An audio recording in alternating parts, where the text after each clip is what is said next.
Good morning. Good morning everyone. Last class में संयुक्त राष्ट्र संघ ने क्या बताया था आपको? हाँ, तो यूएन के दो ऑर्गन हमने आपको बता दिए थे,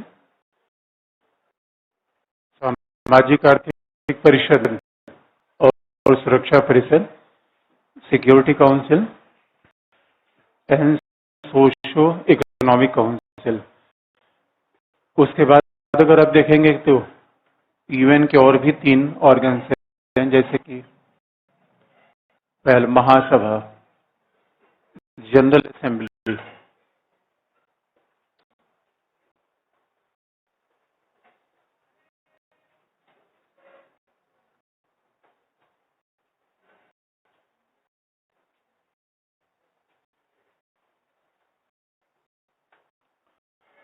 the next organ of UN is महासभा। यानी थे बड़ी महत्वपूर्ण है सिक्योरिटी काउंसिल, सामाजिक आर्थिक परिषद। इस महासभा और इतनी इंपॉर्टेंट नहीं है, फिर भी चूंकि हमें जब कोई भी यूएन से कोई भी सवाल का जवाब देंगे तो हम ऑर्गन के रेफरेंस में ही बताएंगे कि बिना फैक्ट के, बिना कुछ ऑर्गन्स का नाम लिए हुए हम संयुक्त राष्ट्र संघ की कार्य उपलब्धियों को नहीं बता सकते। जैसे खास तौर पे देखेंगे महासभा, जनरल असेंबली। जब भी असेंबली का नाम हम सुनते हैं तो हमको ऐसा लगता है कोई लॉ मेकिंग बॉडी है, विधि का निर्माण करेगी, लेकिन ये असेंबली लॉ मेकिंग के लिए नहीं है।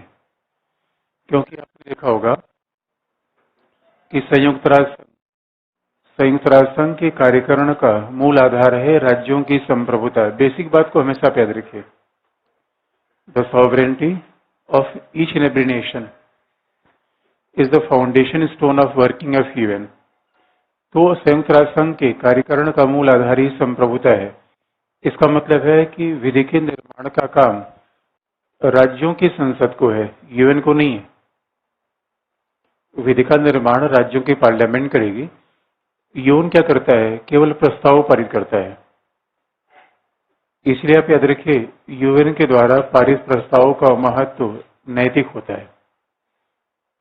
जैसे अपने ह्यूमन राइट्स के लिए, मानवाधिकारों के लिए अगर महासभा ने कोई प्रस्ताव पारित कर दिया, इस प्रस्ताव का मतलब यह है कि अगर राज्यों ने स्वीकार कर लिया, अपने पार्लियामेंट ने विधि का निर्माण कर दिया तो अच्छी बात है, नहीं स्वीकार किया, there is no binding force over state. और इससे यह भी दिखता है कि संयुक्त राष्ट्र संघ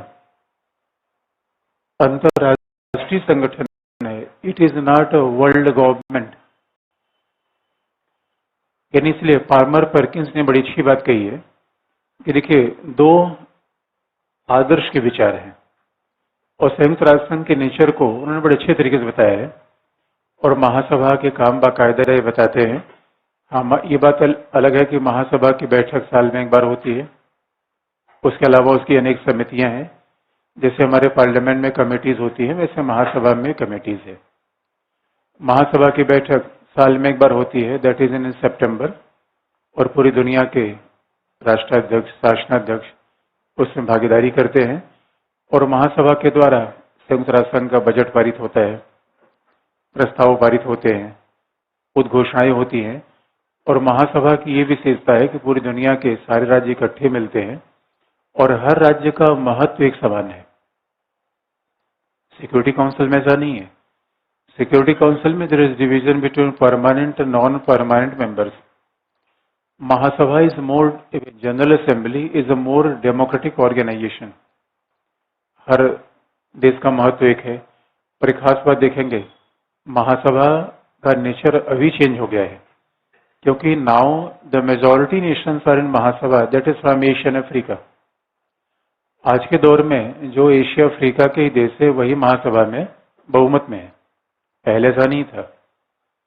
तो महासभा विधि के निर्माण की संस्था नहीं है, ये केवल प्रस्ताव पारित करती है, दुनिया को घोषणाओं को बताती है और दुनिया की आवाज को प्रकट करती है। That is the basic function of general assembly. जैसे कि पामर पर्किंस, अगर जनरल असेंबली काम हम देखें हैं तो पामर परकिंस ने बड़ी अच्छी बात कही है कि एक आदर्श की कल्पना है। There is one ideal world. हम एक आदर्श विश्व की कल्पना करते हैं जिसमें क्या है, वर्ल्ड गवर्नमेंट हो जाए, दुनिया की पूरी सरकार हो जाए। जैसे यूरोप में 28 देशों की सरकार है या यूरोपियन पार्लियामेंट है। एक एक राज्य के बजाय UN should become a more important institution. ये कैसा होगा, वर्ल्ड गवर्नमेंट। विश्व सरकार की कल्पना आदर्शवादियों की कल्पना है जो हो नहीं पाई है। और विश्व सरकार कब बनेगी, क्योंकि आप जानते हैं सरकार में कुछ एलिमेंट चाहिए, लोग होने चाहिए, भूभाग होनी चाहिए, उनकी सरकार होनी चाहिए और ये संप्रभु होनी चाहिए। बिकॉज आप जानते हैं there is basic elements of government कि उसका भूभाग होना चाहिए, टेरिटरी होनी चाहिए, the people residing in territory, जनता होनी चाहिए, जनता की सरकार होनी चाहिए, सरकार संप्रभु होनी चाहिए। ऐसा कोई भी एलिमेंट यूएन में नहीं है। अच्छा, यूएन का अपनी जमीन है क्या? बल्कि अमेरिका में तो स्थित भी है, यूएन अमेरिका में स्थित है। तो यूएन की कोई टेरिटरी नहीं है, पहला। दूसरा देखेंगे, यूएन का कोई अपनी सरकार नहीं है। ये पैसे के लिए, डिफेंस के लिए राज्यों पर निर्भर है। यूएन का अपना कोई पुलिस नहीं है, यूएन का अपनी कोई आर्मी नहीं है। और police and army is the better manifestation of sovereignty. अगर आप देखते हैं कि अच्छा राज्य संप्रभु क्यों है, तो पुलिस और आर्मी में जाके देख लीजिए। तो यहां भी तो ऐसा नहीं कि it is world ideal government, world government, ऐसा नहीं है। दूसरी बात है, यथार्थवादी क्या मानते हैं, दुनिया में शक्ति का संघर्ष है, बैलेंस ऑफ पावर, एनार्की। ये दो मान्यताएं हैं। रियलिस्ट बिलीव इन एनार्की, यानी दुनिया में अराजकता है, शक्ति का संघर्ष है और किसी भी राज्य की सुरक्षा उसकी शक्ति पर निर्भर करती है, ये मानते हैं यथार्थवादी। तो दैट इज रियलिस्ट एजम्पशन। आप देखेंगे फिर वही बात आ जाएगी। और दैट इज आइडलिस्ट, ये लिबरल एजम्पशन है, ये आदर्शवादियों की मान्यता है। अब सवाल ये है, इसमें से कौन विचार सत्य के ज्यादा नजदीक है? अगर हम वर्तमान विश्व की व्याख्या करना चाहें तो कौन बातें ज्यादा सत्य के निकट हैं, आदर्शवादियों की या यथार्थवादियों की?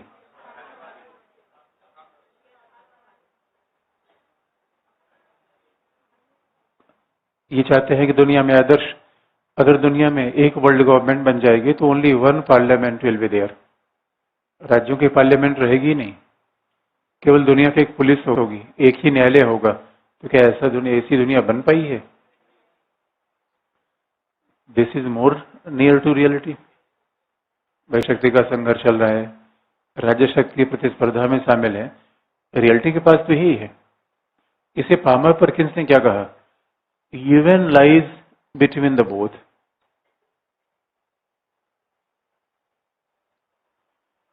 संयुक्त राष्ट्र संघ का विचार दोनों के बीच का विचार है।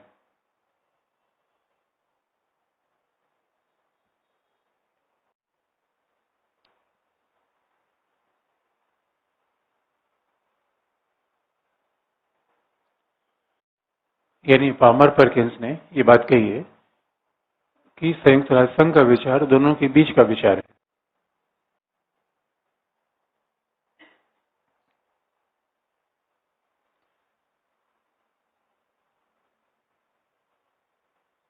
व्हाइट इज मिडिल पाथ, क्योंकि आप देखेंगे संयुक्त राष्ट्र संघ विश्व सरकार नहीं है, but it is a kind of seed. It can become a world government in days to कम।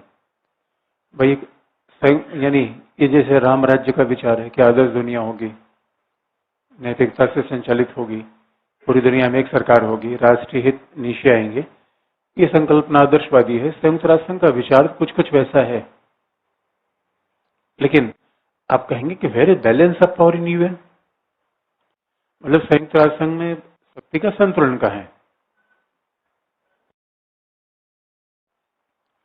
क्या आपको लगता है कि संयुक्त राष्ट्र संघ में शक्ति का संतुलन भी है? कहां पर है?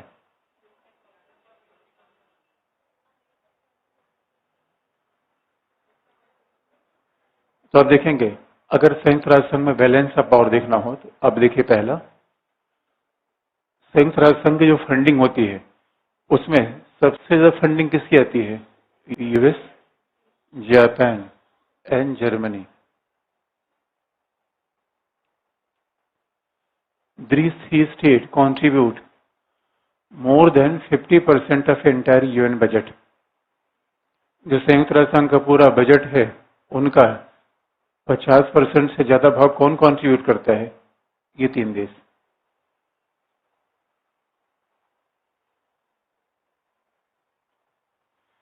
तो आप देखेंगे, इसका मतलब है भले ही यूएन कहे कि each and every nation sovereign, each and every nation is equal, संयुक्त राष्ट्र संघ की बात अगर आपको याद होगी, संप्रभुता और समानता, अहस्तक्षेप। लेकिन आर्थिक रूप में देखा जाए तो UN is funded by US. अगर 100 रुपए संयुक्त राष्ट्र संघ को मिलता है तो 50 रुपए, 50 रुपीज किसके द्वारा कॉन्ट्रीब्यूट होता है? 3। And there are 193 nations in UN. 193 लोग हैं, 3 ही लोग पैसा देते हैं। अच्छा, उससे बड़ा एग्जाम्पल बैलेंस ऑफ पावर क्या है?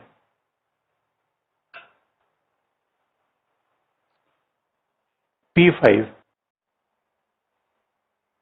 उससे भी बड़ा एग्जाम्पल आप देखेंगे P5, यानी सुरक्षा परिषद के 5 ही स्थायी सदस्य क्यों हैं?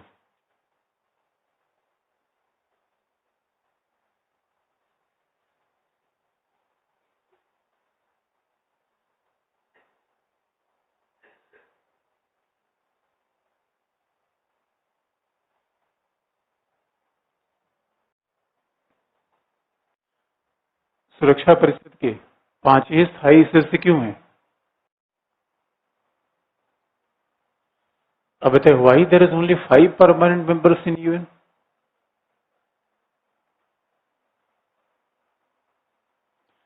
अच्छा बताइए, इसका मतलब संयुक्त राष्ट्र संघ का चार्टर तो ये मानता है सभी राज्य बराबर है, सभी राज्य संप्रभु हैं। तो संयुक्त राष्ट्र संघ की मेंबरशिप देने के लिए क्या पहले वोटिंग होना चाहिए था कि नहीं? अच्छा, वोटिंग ना होती तो लॉटरी निकाल ली जाती, भाई आज 5 है, कल दूसरे 5 आ जाए। डेमोक्रेसी का प्रिंसिपल क्या कहता है? तो अच्छा, यूएन इज डेमोक्रेटिक और नॉट? देखिए, महासभा को देखें फिर तो लोकतांत्रिक दिखेगा आपको, हर राज्य का मत एक है, हर राज्य के मत एक जैसे हैं। महासभा का तो डेमोक्रेटिक है। बाकी अब देखें, जितने इलेक्शन है, जैसे कि वहां पे अंतर्राष्ट्रीय न्यायालय लोकतांत्रिक है, वे सभी के लिए उसके कानून एक ही जैसे लागू होते हैं। सामाजिक आर्थिक परिषद काम पूरी दुनिया के लिए संचालित होते हैं। तो बाकी संस्थाओं कह सकते हैं it is near to democracy. लेकिन 5 ही, सवाल यह है कि सुरक्षा परिषद की यही 5 स्थायी सदस्य क्यों हुए?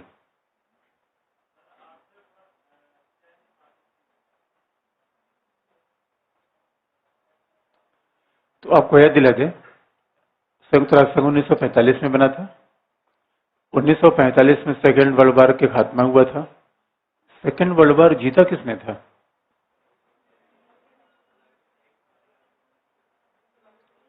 इसका मतलब है what is the balance of power? जो भी शक्तिशाली लोग सेकेंड वर्ल्ड वॉर के बाद थे वही तो यूएन में है। इसलिए चाइना, हाँ, चाइना यूएस का सपोर्टर था। 4 लोग तो सेकेंड वर्ल्ड वॉर को जीतने वाले लोग थे। और जरा सोच के देखिए, आज भी जब संयुक्त राष्ट्र संघ में परमानेंट मेंबर की बात आती है तो दावेदारी किसकी है? रवांडा की, बुरुंडी की, किसकी दावेदारी है? क्या? India, even Japan, Germany, Brazil. ऐसा क्यों?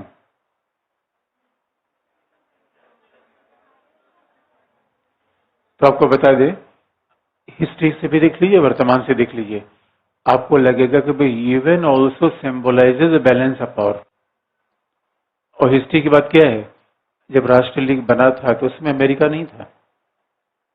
राष्ट्रीय लीग बना वुडरो विल्सन की प्रेरणा से, लेकिन यूएस प्रेसिडेंट ने कभी भी अपने आप को राष्ट्रीय लीग में शामिल किया ही नहीं। UN never join the league of Nations. तो संयुक्त राष्ट्र संघ ने कभी, यूएन ने तो, यूएस ने कभी ज्वाइन किया ही नहीं। परिणाम यह हो गया कि राष्ट्र लीग सेकेंड वर्ल्ड वॉर के दौरान ध्वस्त हो गया। मुसोलिनी ने, हिटलर ने उसको तबाह कर दिया, माना ही नहीं बात। इसका सीधा सा मतलब है कि गांव में शांति बनाए रखने के लिए पावरफुल आदमी शांति बनाएगा, कमजोर आदमी?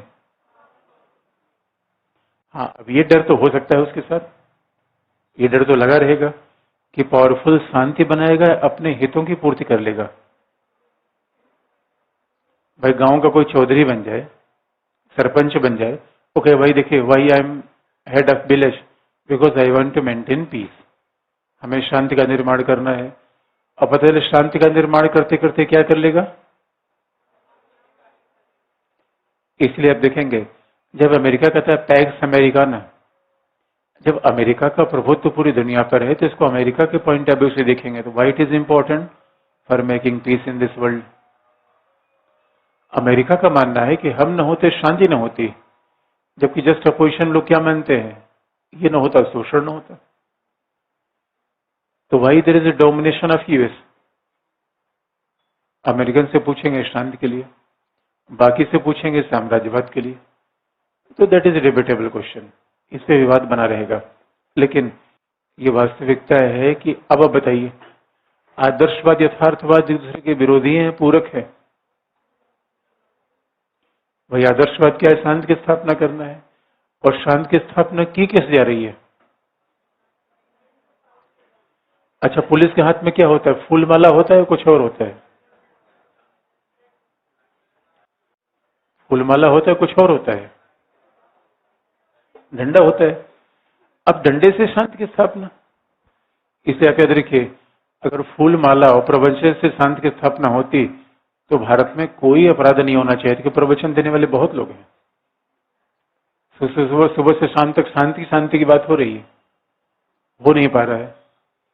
इसलिए बड़ी इंटरेस्टिंग बात है कि अब बताइए, संयुक्त राष्ट्र संघ क्या करता है? सामूहिक सुरक्षा।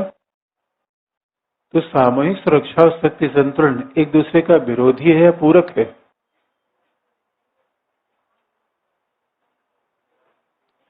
अच्छा, अब देखिए, अब इसमें लॉजिकल होना चाहिए। सामूहिक सुरक्षा मतलब आदर्शवादी, शक्ति संतुलन मतलब यथार्थवादी। और आदर्शवादी एक दूसरे के पूरक हैं या विरोधी हैं? सैद्धांतिक रूप में विरोधी हैं, व्यवहारिक रूप में पूरक है। व्यवहारिक रूप में पूरक है। इसलिए ये बड़ा इंटरेस्टिंग पार्ट है, बड़ा इंटरेस्टिंग पार्ट है कि संयुक्त राष्ट्र संघ का विचार आदर्शवाद पे है, लेकिन उसमें शक्ति संतुलन को ध्यान में रखा गया है। तो that is idea of Palmer Perkins. और इसीलिए एक बार एक आईएएस में बहुत पुराना सवाल पूछा गया था, वैसे सवाल नहीं पूछे जा रहे, कि संयुक्त राष्ट्र संघ और शक्ति संतुलन एक दूसरे का पूरक है या सामूहिक सुरक्षा, और संयुक्त राष्ट्र संघ एक दूसरे, सामूहिक सुरक्षा और शक्ति का संतुलन एक दूसरे का पूरक भी है, एक दूसरे का विरोधी भी है? टिप्पणी करिए। सैद्धांतिक रूप में विरोधी है। वैसे सैद्धांतिक रूप में आदर्शवाद और यथार्थवाद विरोधी है, लेकिन व्यवहारिक रूप में बिना एक दूसरे के साथ लिए ये नहीं चल पाते, इसे पूरक है। तो ये दोनों बातें कही जा सकती है। वैसे भी आप देखेंगे तो संयुक्त राष्ट्र संघ के चार्टर में सेल्फ डिफेंस की बात की गई है। कई लोग कहते हैं भाई ये कौन सी बात है कि जब एक राज्य अपनी सुरक्षा स्वयं करेगा तो what is need of UN. तो उसमें सेल्फ डिफेंस का मामला भी आया है। संयुक्त राष्ट्र संघ के मंच पे सेल्फ डिफेंस के अलावा संयुक्त राष्ट्र संघ के मंच पे P5 को देखा, एन अपने फंडिंग को देखिए, ऐसा लगता है कि बैलेंस ऑफ पावर को ध्यान में रखा गया है। तो व्यवहारिक रूप में दोनों एक दूसरे के पूरक हैं, सैद्धांतिक तौर पर दोनों एक दूसरे के खिलाफ हैं। अब अगर हम दूसरी बात करें, संयुक्त राष्ट्र संघ का दूसरा अंग क्या है? अंतर्राष्ट्रीय न्यायालय।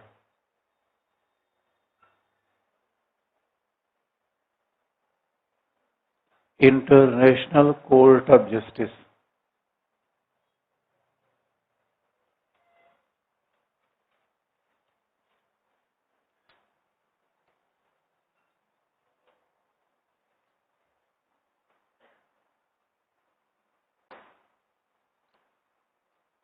इंटरनेशनल कोर्ट ऑफ जस्टिस, ये अंतर्राष्ट्रीय न्यायालय।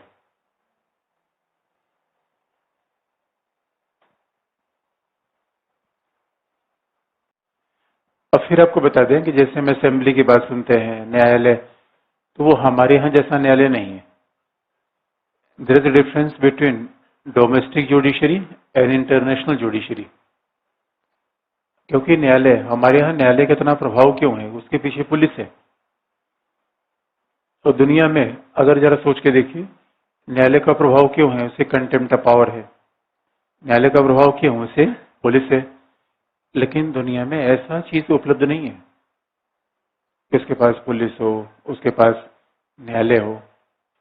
तो अंतर्राष्ट्रीय राजनीति में जब होते इंटरनेशनल कोर्ट ऑफ जस्टिस, अंतर्राष्ट्रीय न्यायालय की मान्यताएं एकदम एक दूसरे से अलग है। इंटरनेशनल कोर्ट ऑफ जस्टिस का विचार निश्चित तौर पर यहाँ पे अलग है। इंटरनेशनल कोर्ट ऑफ जस्टिस क्या करता है, अंतर्राष्ट्रीय विधि के अनुसार मामलों का समाधान करता है। और अंतर्राष्ट्रीय विधि यानी इंटरनेशनल लॉ, इंटरनेशनल लॉ का मतलब है दो देशों के बीच की गई संधियां, वो इंटरनेशनल लॉ का पार्ट है। इंटरनेशनल कन्वेंशन वो लॉ का पार्ट है। तो अंतर्राष्ट्रीय न्यायालय करता क्या है, पहला याद रखिए, अगर हम पूरी यूएन की फिलोसफी को ध्यान में देखिए, तो what is the basic purpose of UN, to resolving dispute peacefully. विवादों का शांतिपूर्ण समाधान ही अंतर्राष्ट्रीय संगठन का मूल उद्देश्य। Resolving dispute peacefully, that is basic purpose of UN. तो विवादों का शांतिपूर्ण समाधान कैसे होगा, इसके लिए अंतर्राष्ट्रीय न्यायालय है। अंतर्राष्ट्रीय न्यायालय क्या करेगा, आप याद रखिए, कश्मीर के विवाद अंतर्राष्ट्रीय न्यायालय हल नहीं करेगा, because it is a political dispute. अंतर्राष्ट्रीय न्यायालय ऐसा डिस्प्यूट हल करता है जो कि लीगल हो, पॉलिटिकल नहीं।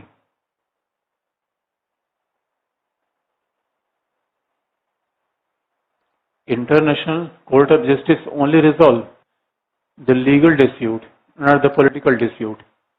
लीगल का मतलब क्या है, which is part of international convention और इंटरनेशनल ट्रीटी, जो अंतर्राष्ट्रीय संधि का भाग हो या कन्वेंशन का पार्ट हो।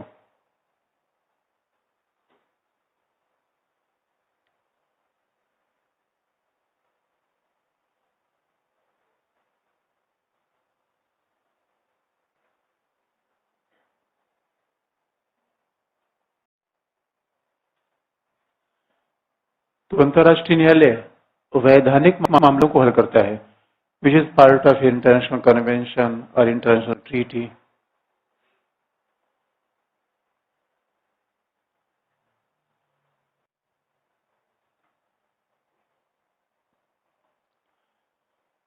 जबकि सिक्योरिटी काउंसिल का मूल काम क्या है, political dispute. Palestine is a political dispute. अब इसमें भी दो प्रकार के इसके जुरिस्डिक्शन होते हैं, पहला कंपल्सरी,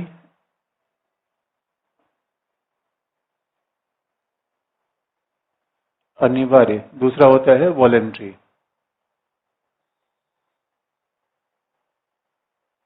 ऐच्छिक। There is a two varieties of jurisdiction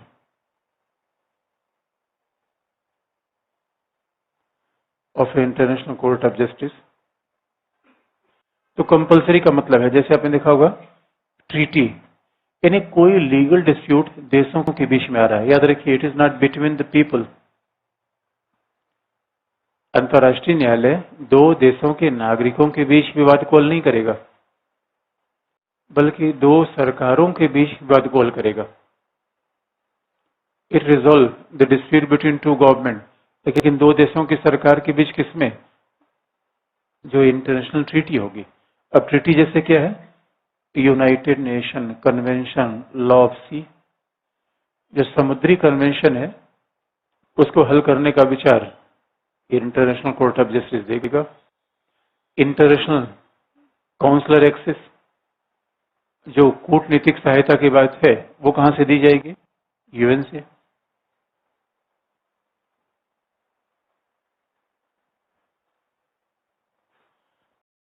कूटनीतिक सहायता यूएन देता है।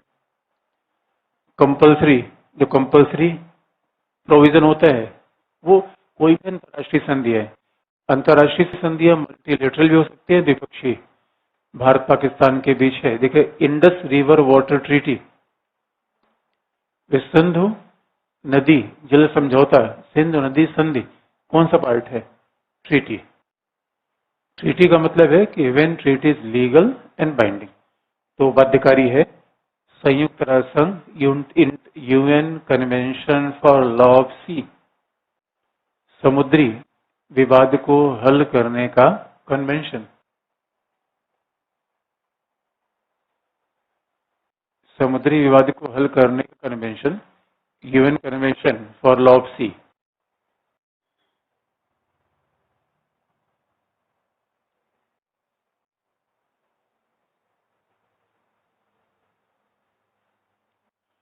तो ये है कंपल्सरी, ये लीगल है। अगला देखेंगे वॉलंटरी क्या है। वॉलंटरी में राज्य नहीं जाएंगे, लेकिन यूएन की कोई एजेंसी यूनाइटेड नेशन से वैधानिक विषयों पर परामर्श ले सकती है। It is only available for UN agency, जैसे इंटरनेशनल लेबर ऑर्गेनाइजेशन, यूनेस्को। इसको कोई वैधानिक मुद्दों पर परामर्श लेना है तो यूएन से लेगी।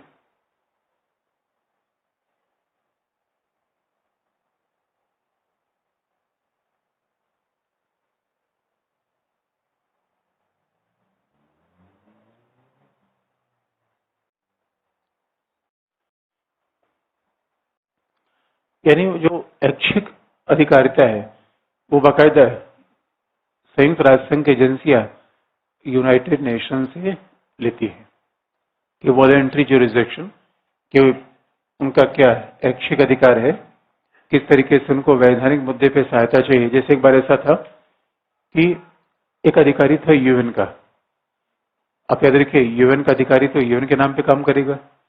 यूएन का अधिकारी फिलिस्तीन गया था, फिलिस्तीन इजराइल के बीच मध्यस्थता करने को, और in the mean time he was killed. उसी समय उसको किसी कारण से किसी ने गोली मार दी। अब सवाल इसको कंपनसेशन कौन देगा? तो वो यूएन एजेंसी गई इंटरनेशनल कोर्ट ऑफ जस्टिस में, और आईसीजे ने कहा कि कंपनसेशन वो देश देगा जिसके जमीन पर वो मारा गया। That is a legal opinion. मान लीजिए संयुक्त राष्ट्र संघ जिससे कि काम कर रही है उसका देश के साथ झगड़ा हो जाए, तो फिर वो अंतर्राष्ट्रीय न्यायालय से लीगल एजेंसी लेगी इसमें क्या सही है, और इंटरनेशनल कोर्ट ऑफ जस्टिस ये तय करे कि यूएन एजेंसी के पावर और राष्ट्र के पावर कहां तक होनी चाहिए, हल करती है। अब जरा सोच के देखिए, आप कहेंगे इंटरनेशनल कोर्ट ऑफ जस्टिस शांति स्थापना में कैसे सहायक है, राज्यों के बीच झगड़े कैसे हुए हैं? क्योंकि दुनिया में कोई रेजिम नहीं रहा। आपको तो फिर संस्थात्मक उदारवादी याद आ रहे हैं। अगर दुनिया में अंतर्राष्ट्रीय कानून बन जाएंगे, डेमोक्रेसी हो जाएगी, इसका मतलब है एक एक्सेप्टेड रूल्स ऑफ नॉर्म्स होगा पहला। अब समुद्र का जल है, समुद्र को पाने के लिए कितने झगड़े हुए? भाई झगड़े का मूल कारण क्या है? जमीन है, समुद्र रहे, आक्रामक नीतियां रही हैं। अब संयुक्त राष्ट्र संघ के कार्यभार में ये सब चीजें संभव नहीं है। इसे संयुक्त राष्ट्र संघ आशा तो बहुत बढ़ाता है कि we can make a peaceful world. हाँ, ये बात अलग है, यहां पे जाने का हम विचार कर सकते हैं। अब ये भी नहीं ऐसा असंभव है। हो सकता है 2 साल पहले किसी ने जब किसी से ये पूछा गया हो कि साम्राज्यवाद खत्म हो जाएगा, उसने कहा असंभव है, नहीं खत्म हो सकता। अब बड़ा इंटरेस्टिंग पार्ट है, मैं किसी वाहन में कल बैठा था, मैं शादी में गया था तो वाहन में आने लगा, तो हर चीज से सीखी जा सकती है। एक ड्राइवर ने मुझे कहानी बतानी शुरू कर दी। उसने कहा कि 2-4 साल पहले या 10 साल पहले जब मैं अपना वाहन लेकर किसी एसी के मैकेनिक के पास गया, उसने कहा कि मेरे वाहन में एसी लगा दो। मैं कहा इंडिया में एसी बेकार की बात करते हो, चलेगा कभी इंडिया में? और उनका देखिए आज बिना एसी कोई वाहन नहीं है। इसे जो लोग 100 साल पहले ये सोचा करते थे कि महिलाएं पुरुषों के बराबर हो जाएंगे, इज इट रियलिटी और नॉट? सैद्धांतिक तौर पर बराबर हो गई हैं, जब पूछा जाता था कि रंग भेद नीति खत्म हो जाएगी तो कहते ना ना, ये कैसे खत्म हो पाएगी, खत्म हो गई। साम्राज्यवाद खत्म हो जाएगा, खत्म हो गया। तो यहाँ क्यों नहीं जा सकते हम? इसे आदर्श को हम इनकार क्यों कर सकते हैं? ऐसा तो नहीं कि हम एकदम रिजेक्ट कर देंगे। इसलिए संयुक्त राष्ट्र संघ आदर्श बढ़ाता है या नहीं? अब जरा देखें, अब इसका जरा देखें, अगला हेडिंग है what is new role of UN. यहां तो कुछ पूछना है, आगे बढ़े।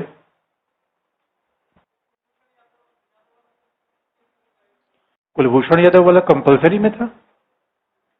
कुलभूषण यादव का मामला था, ये ट्रीटी का मामला था ना, इंटरनेशनल कोर्ट ऑफ जस्टिस मामला गया, इसको भारत सरकार लेकर गई। क्यों?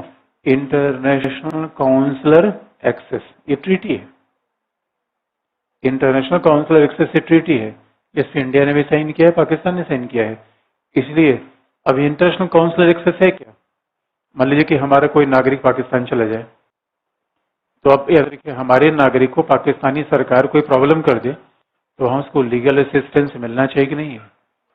उसको लीगल असिस्टेंस देगा हमारी एम्बेसी, लेकिन पाकिस्तानी सरकार अगर हमारी एम्बेसी को रोक दे फिर हम सहायता उसको ऐसे देंगे। Therefore this is international counsellor access. आपने न्यूज नहीं सुना है कि विदेशों में हमारा दोस्त भारतीय दूतावास,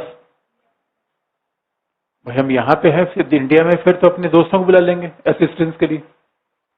सरकार से पुलिस से असिस्टेंट ले लेंगे, विदेशी जमीन पर हमको कौन पूछेगा? यह है काउंसलर एक्सेस। आगे बढ़े।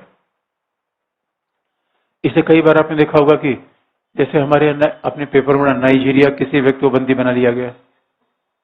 अब नाइजीरिया कोई व्यक्ति यहाँ जेल में पकड़ लिया गया, उसको नाइजीरियाई गवर्नमेंट को हम लीगल अधिकार देने की फैसिलिटी देंगे या नहीं देंगे? देंगे। तो वो नाइजीरियन एम्बेसी संपर्क करेगा, उसके लिए नाइजीरियन एम्बेसी वकील करेगी कि भाई ठीक है, जो आपने इसके ऊपर चार्ज किया है वो प्रूव करिए। यही तो है काउंसलर एक्सेस। आगे एक जरा कंपेरिजन कर दें, उसके बाद आलोचना करें कि what is old role of human and new role of human. हटा दे इसको, और कोई पूछना है?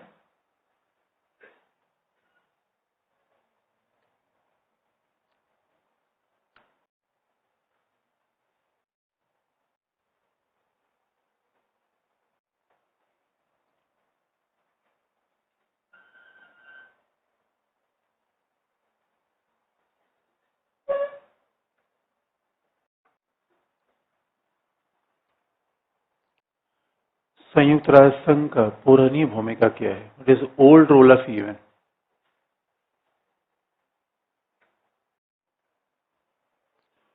And what is new role of human.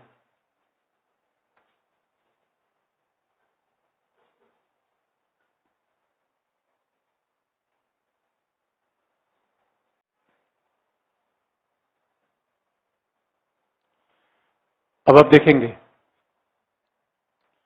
संयुक्त राष्ट्र संघ का पुरानी भूमिका क्या थी?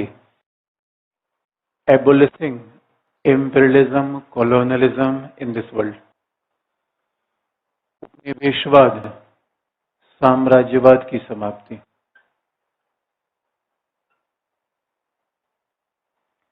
कितना बड़ा चेंज आ गया।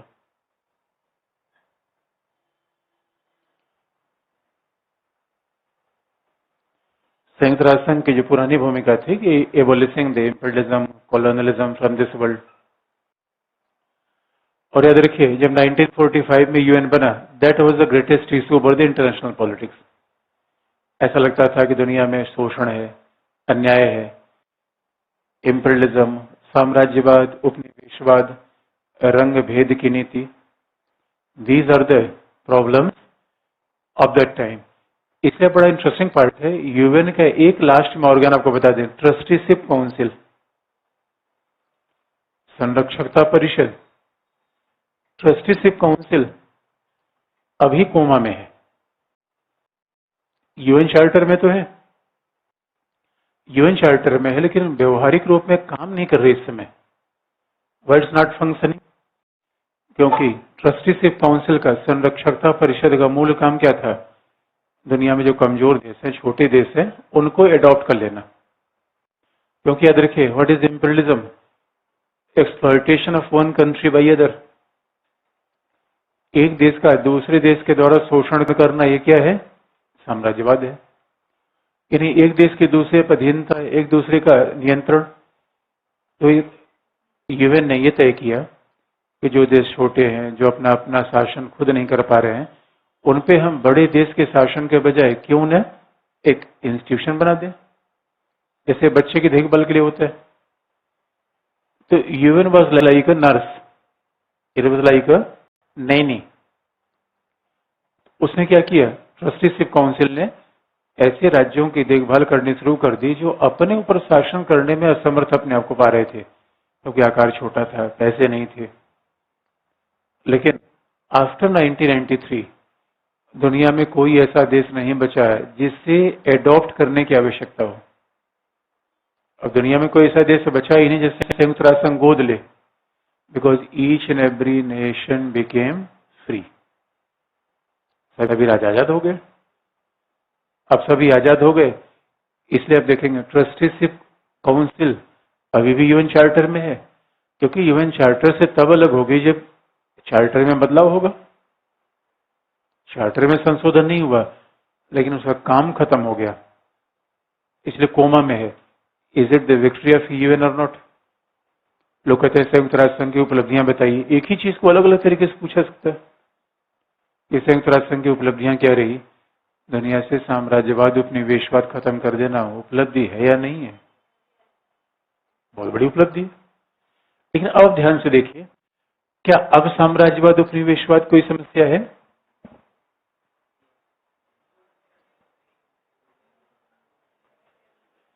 दुनिया में अब साम्राज्यवाद, उपनिवेशवाद की समस्या है क्या?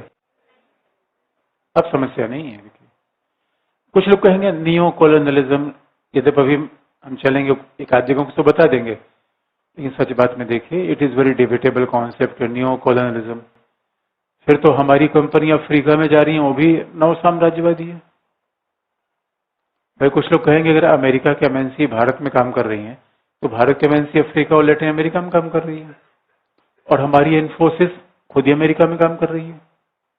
इसे ये कहना कि neo colonialism, neo imperialism, that is a matter of debate. लेकिन संयुक्त राष्ट्र संघ की बहुत बड़ी उपलब्धि भी रही कि ये काम उसने खत्म कर दिया। और अब देखेंगे, इसीलिए संयुक्त राष्ट्र संघ के मंच पे पूरी तीसरी दुनिया के देश 1960 के दशक में अफ्रीका महाद्वीप से थोक के भाव में आजादी सबको मिली, उपनिवेशवाद और साम्राज्यवाद से, और आज के दुनिया में ये समस्या नहीं रही। Is it achievement of UN और नॉट? एक ही बात को चार तरीके से पूछा जाए, हम रोल बताएं या भूमिका। उपलब्धि बहुत बड़ी बात है, लेकिन अब इसकी उपलब्धि क्या है? अब क्या काम बचा? जब साम्राज्यवाद, उपनिवेशवाद खत्म हो गया, काम क्या बचा इसका? इसलिए now millennium development goal and sustainable development goal, अब मुद्दा कहां शिफ्ट हो गया? सामाजिक आर्थिक विकास। Now issue shifted all together.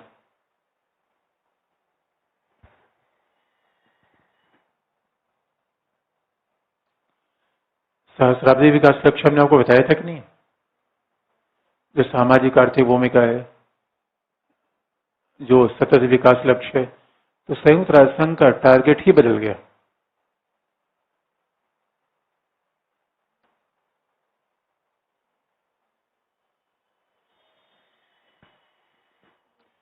दूसरा आप देखेंगे,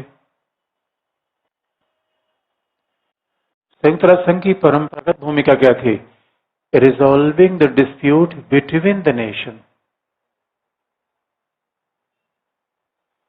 राज्यों के बीच विवाद को हल करना। That is also known as a domestic jurisdiction.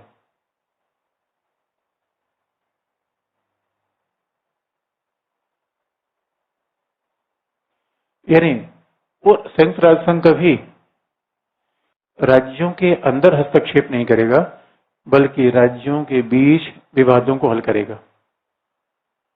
राज्यों के बीच विवाद हल करेगा, राज्य के अंदर नहीं। अभी क्या हो रहा है?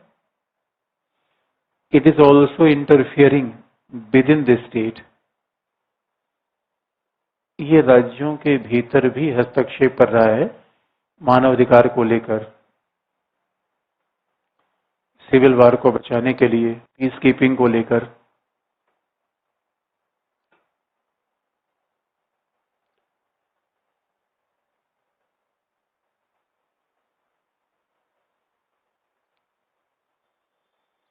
और एक बार आपको याद दिला दे, जब भी हम कंपैरिजन की बात करते हैं तब भी आप कॉन्सेप्चुअल ही लिखेंगे।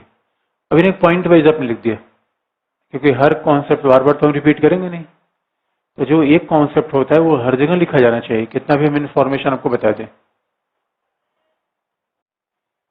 तीसरी बात है,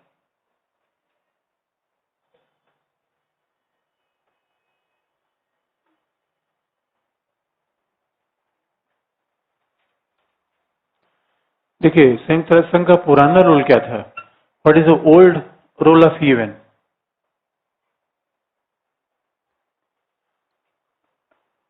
इसका मतलब है कि वो पुराने रोल था एक तरीके से साम्राज्यवाद का खात्मा, उपनिवेशवाद का खात्मा, और it became a vocal voice for the Asia, for the Africa. Asia की बात बना, अफ्रीका की बात बना, और इसने पूरी दुनिया में शांति स्थापना का प्रयास किया। संयुक्त राष्ट्र संघ का what was major role for making peace in this world? और शांति स्थापना में इसका बहुत बड़ा ध्यान कहां पे था? कहीं न कहीं resolving the peace, maintaining peace और प्रोलिफरेशन ऑफ न्यूक्लियर वेपन्स, परमाणु हथियारों के अप्रसार को रोकना।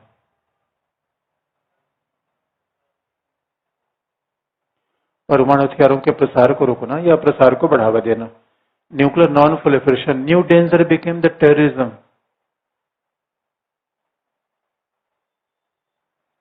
और इसकी स्थापना हुई थी नेक्स्ट वर्ल्ड वॉर को रोकना।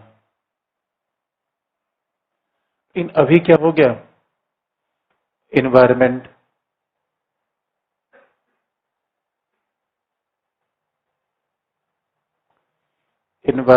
या women's empowerment,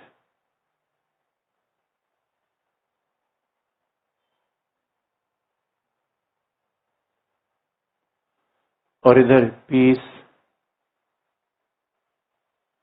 building and making.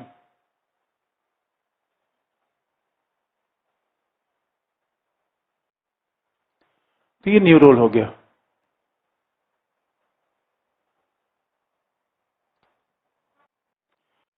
यानी संयुक्त राष्ट्र संघ के संस्थापकों को मानना ऐसा था, आने वाली दुनिया में विश्व युद्ध फिर से न हो, यही तो पर्पस था। इन अभी क्या है? वार से ज्यादा प्रॉब्लम है या पर्यावरण से? अभी क्या हो गया? महिला सशक्तिकरण। इसीलिए संयुक्त राष्ट्र संघ की भूमिका में बड़ा चेंज हुआ। अभी तक क्या लगता था कि परमाणु हथियारों के प्रसार को रोका जाए, अभी तो लगता था आतंकवाद के प्रसार को भी रोका जाए।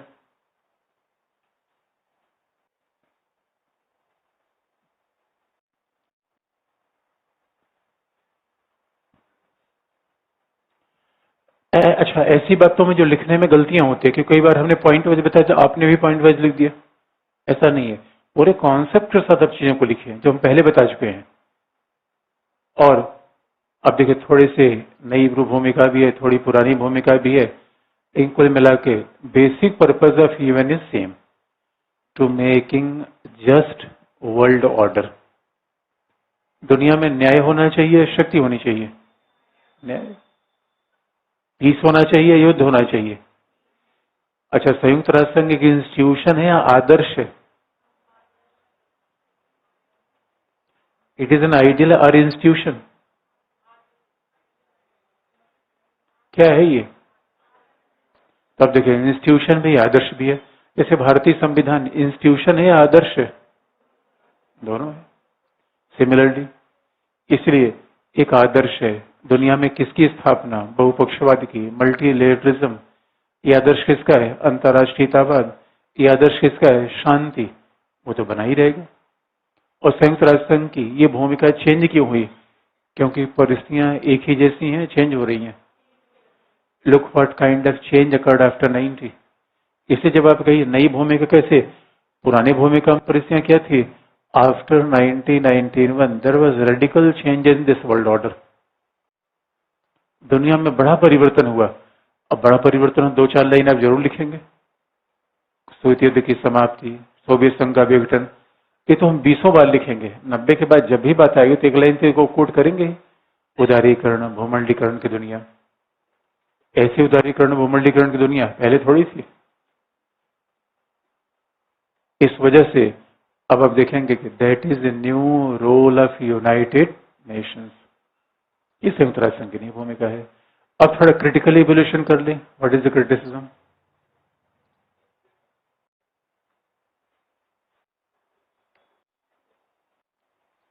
तो संयुक्त राष्ट्र संघ को क्रिटिसाइज कौन करेगा, हु विल क्रिटिसाइज यूएन, यथार्थवादी। और कौन करेगा, मार्क्सवादी। और कौन करेगा, नारीवादी। कहेंगे भाई महिलाओं को ही नहीं कुछ।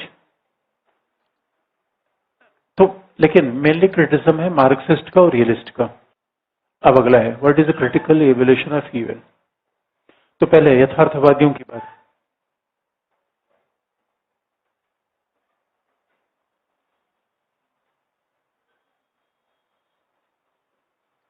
How realist criticize UN.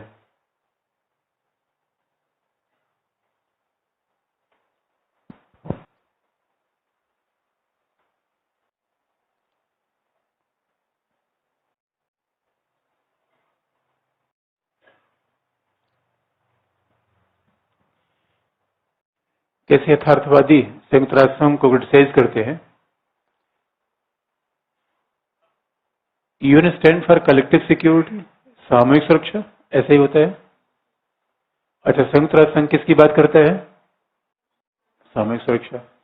इसका मतलब पूरी दुनिया को संयुक्त राष्ट्र संघ के भरोसे हो जाना चाहिए, नहीं।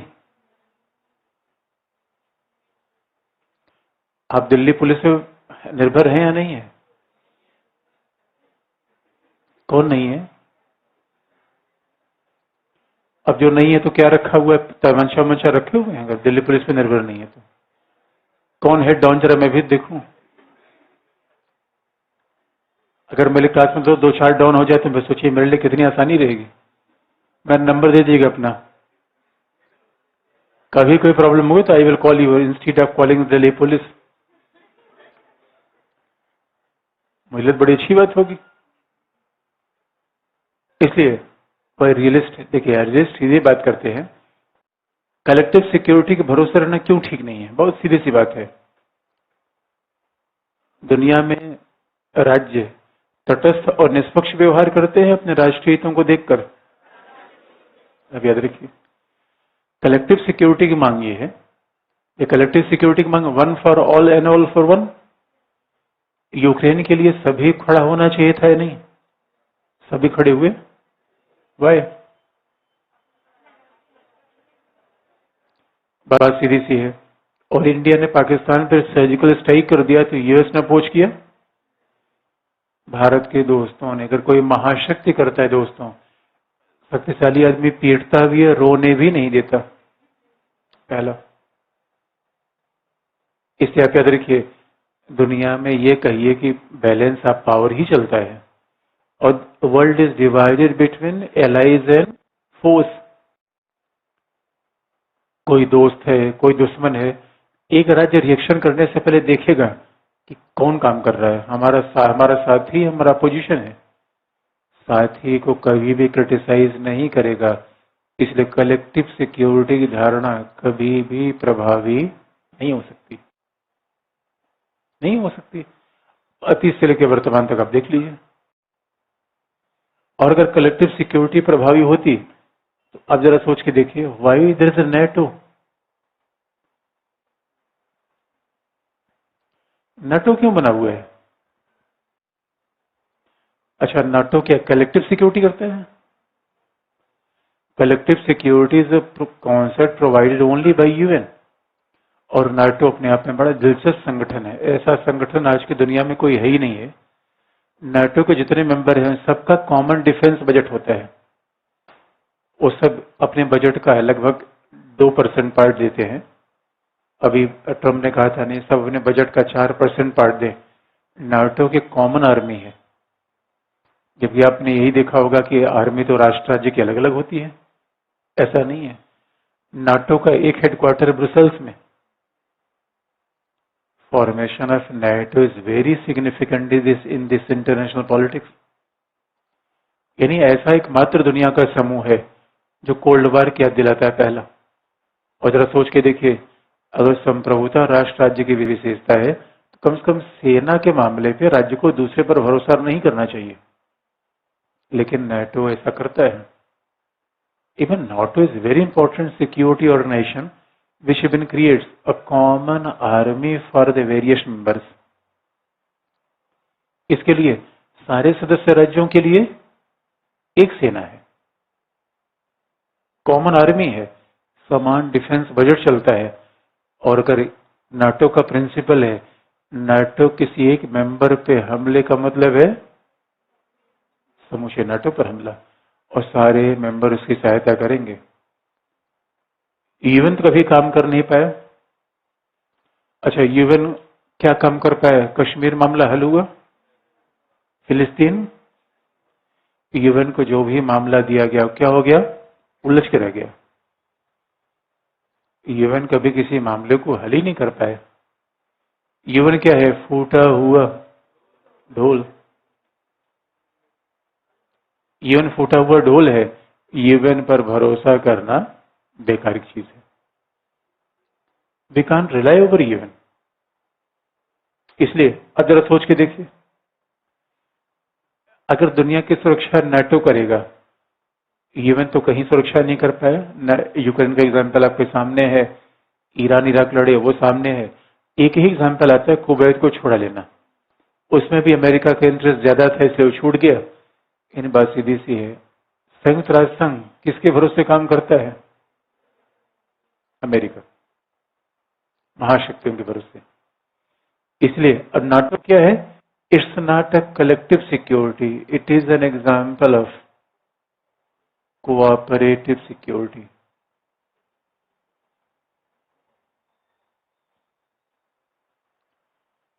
NATO is not an example of collective security, it is an example of cooperative security। सहयोगी सुरक्षा है।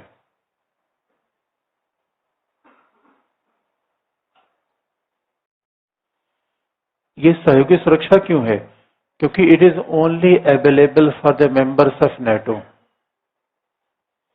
ये केवल NATO के सदस्यों के लिए है। और NATO के सदस्य क्या है? They are powerful nation. इसलिए NATO किसका एग्जाम्पल है? बैलेंस ऑफ पावर का।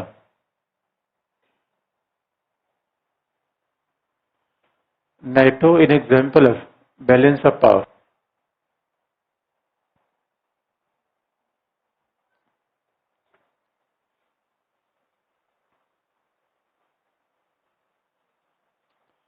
NATO शक्ति संतुलन का एग्जाम्पल है। अब देखेंगे एग्जाम में एक बार ये सवाल पूछा भी गया है, what is difference between cooperative security and collective security. अच्छा, कई बार कोऑपरेटिव सिक्योरिटी के और भी नाम है, कोऑपरेटिव डिफेंस। कोऑपरेटिव सिक्योरिटी की बात की जाए, कोऑपरेटिव डिफेंस की बात की जाए, अभिप्राय एक है।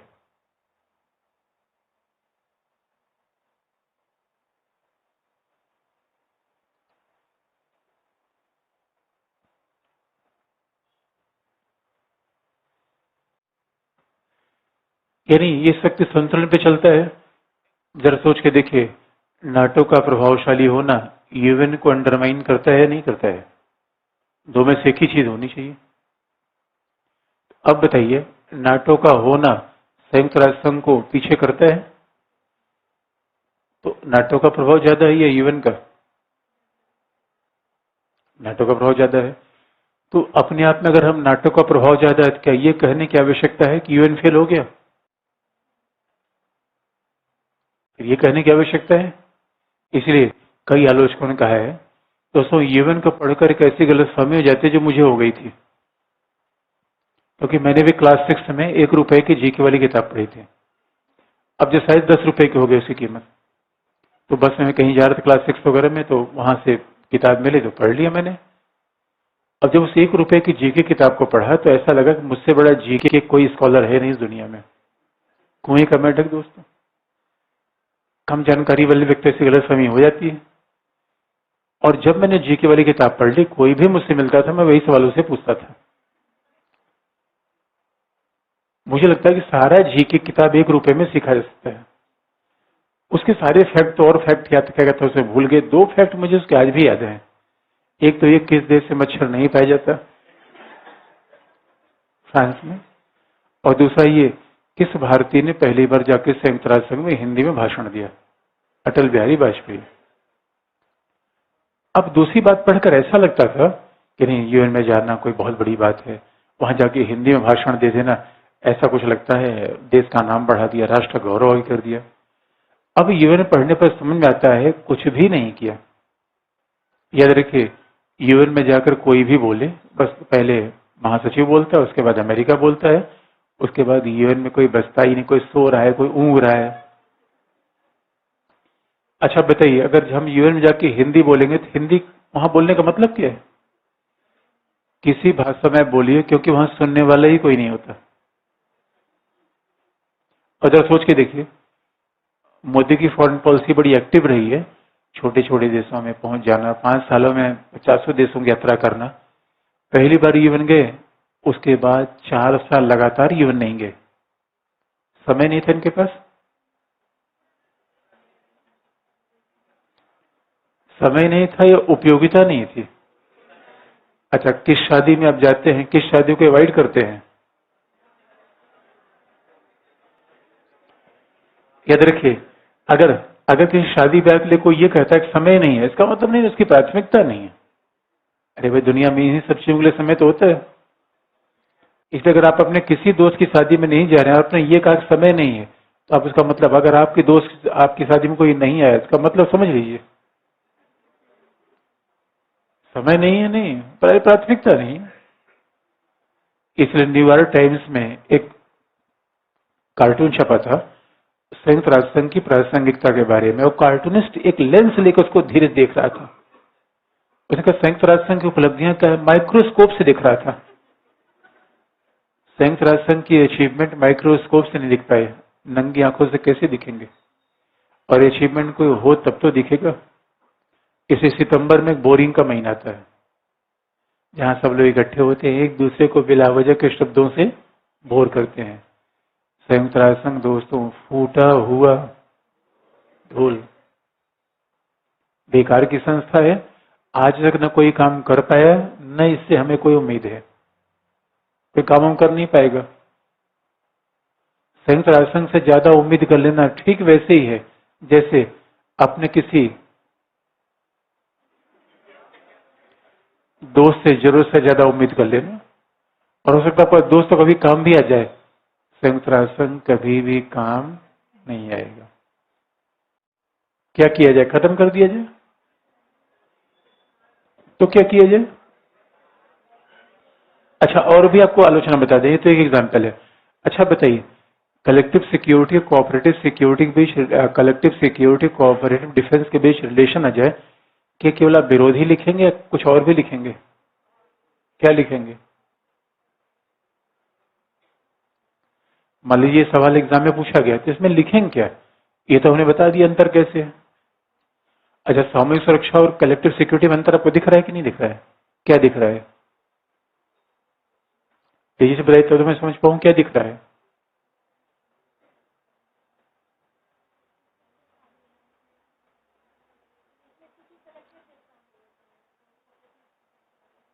ठीक है, ठीक है, पहला अंतर ठीक है। और अगर ये प्रश्न आ जाए लिखेंगे क्या? ठीक है, हमने तो बता दिया प्रश्न आपको, लिखेंगे क्या इसमें?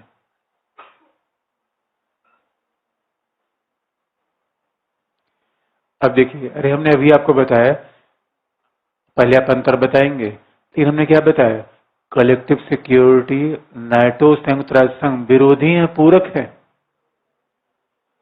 संयुक्त राष्ट्र संघ जहां भी सेनाएं भेजता है उसमें सबसे बड़ी सेना किसकी होती है? नाटो की होती है। रवांडा सेना रहेगा संयुक्त राष्ट्र संघ के लिए।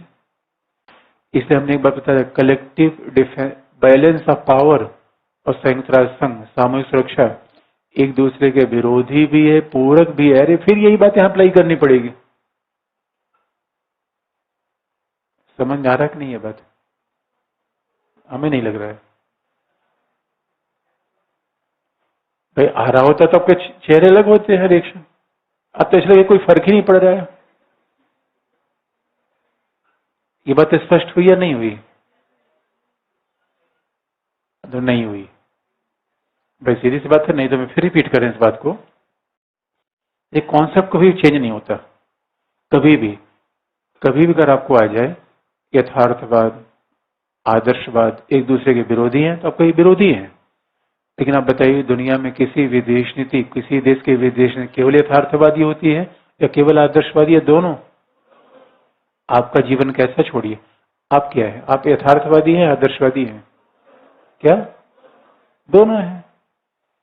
केवल सच बोलने दुनिया में कैसे काम चलेगा दोस्तों? अब हर बात आप सोचेंगे पिताजी को सच बता देंगे। अब छुट्टी है कि घूमने जाने का मन कर रहा है और आपको लग रहा है जाए घूम के रिलैक्स हो जाए, और बापू को बता दिए अरे दिल्ली गया पढ़ने घूमने। अरे भाई, दोनों विरोधाभासी बात थोड़ी है। अब किसी से आपकी दोस्ती है सब बता देंगे हम। आदर्शवादी बन के भाई, आदर्शवादी का सब बात बताना चाहिए, तो झूठ नहीं बोलना चाहिए। कई बार ऐसा होता है, अगर ग्रेटर इंटरेस्ट में बात है तो झूठ बोल देंगे, कोई बुरा नहीं है। हर बात बताने की आवश्यकता थोड़ी है। हो सकता कुछ बताने से प्रॉब्लम बिगड़ जाए। एक दोस्त ने आपके दोस्त के बारे में कुछ उल्टी सीधी बात बोली, आप उसको तारीफ में चेंज कर दिया, यार तुम्हारे बारे में बड़ी अच्छी बात बोली थी। कई बार चीजें होती हैं जिसको हम पलट के बताते हैं। एक बार मैं अपने एक बार बड़ा ही इंटरेस्टिंग, तो बहुत पहले में मेरी बेटी छोटी थी, स्कूल जाती थी, तो टीचर ने 1-2 बार मार दिया उसको। मुझे बड़ा आश्चर्य लगा कि how how a teacher can beat, मतलब बच्चे को टीचर कैसे मार सकती है। लेकिन मैंने सोचा अच्छा करूं क्या। टीचर्स डे का मैंने वेट किया, मैं कोई बात नहीं मैं चलूंगा। टीचर्स डे पे उस मैंने खूब अच्छी पेन उसको खरीद के दी और मैं साथ गया। और मैंने मैडम से कहते हो कि मैडम मेरी बेटी आपकी बहुत तारीफ करती है कि मैं मुझे बहुत प्यार करती है। उसके बाद यकीन मारिए उन्होंने उसको, उनका व्यवहार ही उनके प्रति चेंज हो गया। उसको लगी अरे लड़की कितनी ये मैं इसको मारती हूँ जाके मेरी तारीफ करती है। अब जरा सोच के देखे, मैं जाके ये बोल देता कि आप मैडम मारती हैं, और मारती कि नहीं? या तो और मारती है, उसके प्रति का व्यवहार बहुत नेगेटिव हो जाता। इसे कई बार चीजें ट्विस्ट करनी पड़ती है। अब ऐसे सीधा बोल देंगे फिर तो सीधा बोल देंगे दादा दोस्तों सारा रिश्ता खराब हो जाए। कई बार लोग सीधी बात में बहुत नाराज रहते हैं, उनको बस लपेट लपेट के बताइए, हाँ हाँ तुम्हारे लिए मैं ताजमहल ला दूंगा, लाइए चाहे मत लाइए, बता दीजिए उनको। सीधे कह देंगे फिर तो रिश्ता ही खत्म हो जाएगा। इसलिए बी प्रैग्मेटिक करना ही पड़ता है दोस्तों। कई बार तो लाइफ में एकदम आप कहेंगे कि आदर्शवादी नहीं चल पाएगा, एकदम यथार्थवादी वो भी नहीं चल पाएगा। केवल केवल झूठ बोलते रहेंगे लोग, झूठ पे यकीन बार करना बंद कर देंगे। लोग यकीन इसलिए करते हैं कि आप सच बोलते हैं, कभी कभी झूठ बोलते हैं। इसलिए that is all about the nation and state too. तो नेहरू हो चाहे दुनिया में कोई फॉरेन पॉलिसी हो, अब यही बात आपको थियरी में लिखना है। यही बात हमने क्या बताया, कलेक्टिव सिक्योरिटी और बैलेंस ऑफ पावर के बीच रिलेशन बताने की यही बात फिर वहां लिखनी है। सैद्धांतिक तौर पर विरोधी है, व्यवहारिक रूप में सैद्धांतिक तौर पर विरोधी का मतलब है जो आदर्शवाद यथार्थवाद एक साथ कैसे चल सकते हैं। सम्राट के भी शक्तिमान विरोधी हैं, पूरक हैं सैद्धांतिक तौर पर। यही बात तो यहां भी लिखनी है कि कलेक्टिव सिक्योरिटी और balance of power they are opposite, लेकिन बिना बैलेंस ऑफ पावर बनाए कलेक्टिव सिक्योरिटी नहीं चलेगी। ये यहां लिखना है। अगर केवल अंतर लिखने को है, केवल आपने अंतर लिख दिया, एग्जामिनर समझ जाएगा नहीं आपको विषय नहीं आता। अभी बात स्पष्ट हुई या नहीं हुई? और अगर न स्पष्ट हुई हो तो नोट्स में लिखा है, नहीं तो लिख, नोट्स में लिखा है सामूहिक सुरक्षा शक्ति संतुलन के बीच संबंध नोट्स में लिखा है, वही बात आप हर जगह यूज कर दीजिए। अब देखिए एक ही बात है कि जगह चाहे हम अप्लाई कर दीजिए। वो मूल मुद्दा कहाँ घूमता है? थियरी, यथार्थवाद, आदर्शवाद, एक ही बात घूमता है। आगे बढ़े, आलोचना का अगला पार्ट है।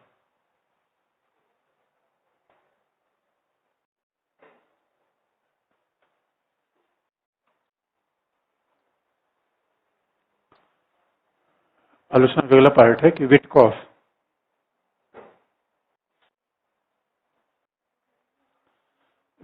का है।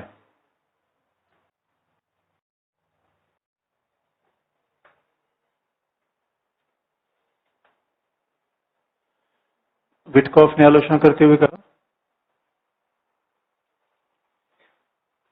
कि संयुक्त राष्ट्र संघ वित्तीय रूप में दिवालिया होने के कगार पर है।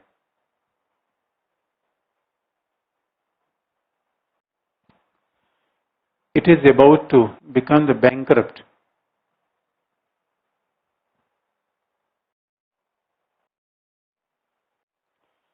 संयुक्त राष्ट्र संघ वित्तीय रूप में दिवालिया होने के कगार पर है।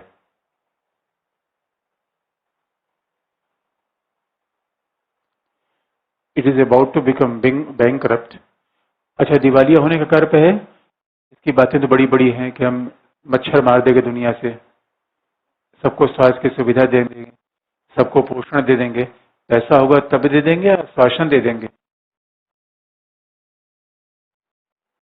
अभी कोई आपसे दोस्त आपसे 100 रुपए मांगे, आप कहिए दोस्त चिंता मत करना, एक समय ऐसा आएगा कि मैं तुम्हें एटीएम दे दूंगा, जितना मर्जी हो निकाल लेना। कहे लेकिन अभी मुझे 100 रुपए चाहिए। उनका वेट, जस्ट वेट, एक समय ऐसा आएगा। तो मामला बनेगा। और कोई आपसे कुछ अभी पार्टी उटी मांगे, एक समय ऐसा आएगा मैं तुमको पार्टी में डुबो दूंगा। वो कहेगा भैया तुम मत देना यार, आगे मुझे समोसा खिला दो, हमें नहीं चाहिए, एक समय ऐसा आएगा। इसलिए सवाल यह है कि हम सहस्राब्दी विकास लक्ष्य, कितनी बड़ी बड़ी बातें कर रही है।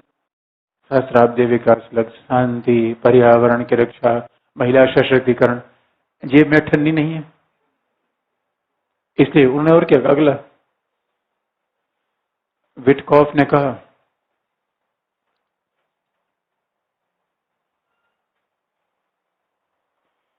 कि शीत युद्ध के दौर में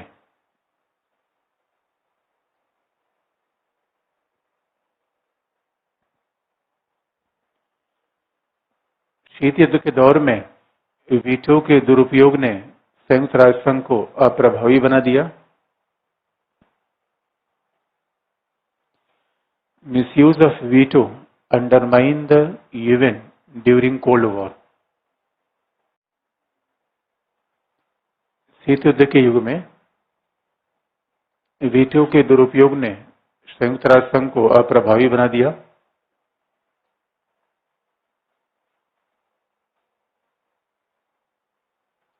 जबकि वर्तमान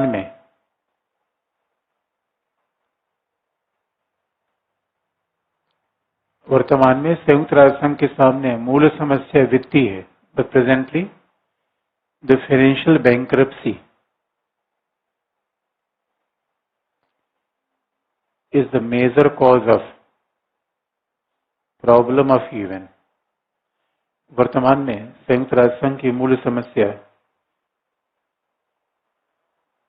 वित्तीय खस्ताहाली है। Financial bankruptcy is the basic root cause of the entire problem of UN. Earlier it was the misuse of veto, लोगों ने वीटो का दुरुपयोग किया।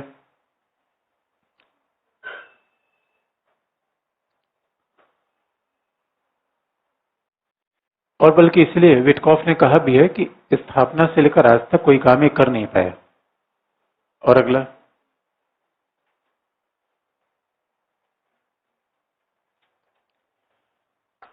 प्रोफेसर मुचकुंद दुबे ने he was a professor too, he became later IFS। Muchkund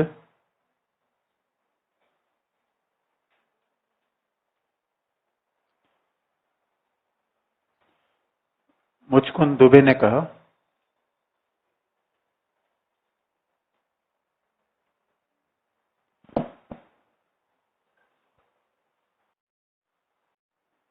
कि संयुक्त राष्ट्र संघ के मंच पर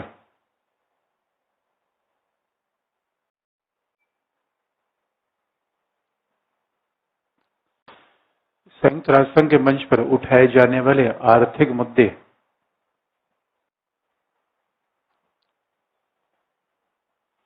संयुक्त राष्ट्र संघ के मंच पर उठाए जाने वाले आर्थिक मुद्दे जानबूझकर इससे बाहर कर दिए गए हैं।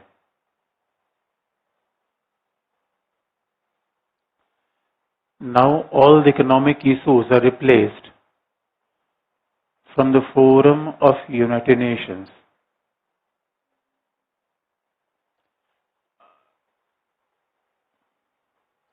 और देखिए, बात को दूसरे शब्दों में कहें तो मार्क्सिस्ट आलोचना जैसी लगती है कि व्हाट मार्क्सिस्ट बिलीव, पूंजीवाद बढ़ रहा है। भाई, आज संयुक्त राष्ट्र संघ का मतलब क्या है? इन मार्क्सवादियों की बात क्या किया जाए? पूंजीवाद, भूमंडलीकरण बढ़ रहा है, आर्थिक विषमता बढ़ रही है, और यूएन बिलावजह की बात किया जा रहा है कि हम शांति बना देंगे। कुछ नहीं कर पाएगा ये। मार्क्सिस्ट की बात देखी जाए, it is a tool in hand of capitalist. ये पूंजीपतियों की संस्था है, उन्हीं के लिए काम करता है, और बाकी इसे दुनिया में शांति वगैरह बनाने को उम्मीद कर लेना ऐसे है जैसे बेगानी शादी में अब्दुल्ला दीवाने, ऐसी बात हो जाएगी। इस वजह से संयुक्त राष्ट्र संघ की आलोचना है। अब आप ये बात जानते हैं कि जो भी चीज हमारे सिलेबस में लिखी गई है वो केवल बेकार की तो हो नहीं सकती, उसका कोई नहीं कहीं कोई प्रासंगिकता है। और आलोचना हम इसलिए करते हैं कि we should need approach of critical examination.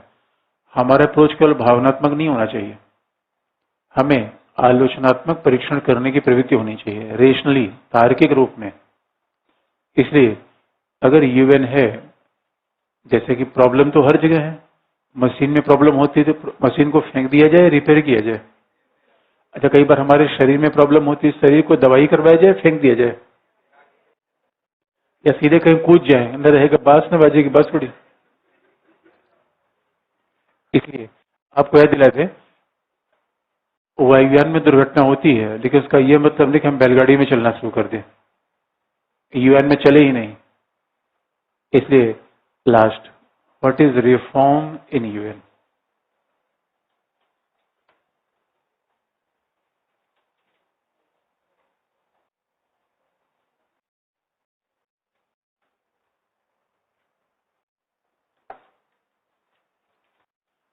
संयुक्त राष्ट्र संघ में सुधार क्या किया जाए? What should be reform in UN?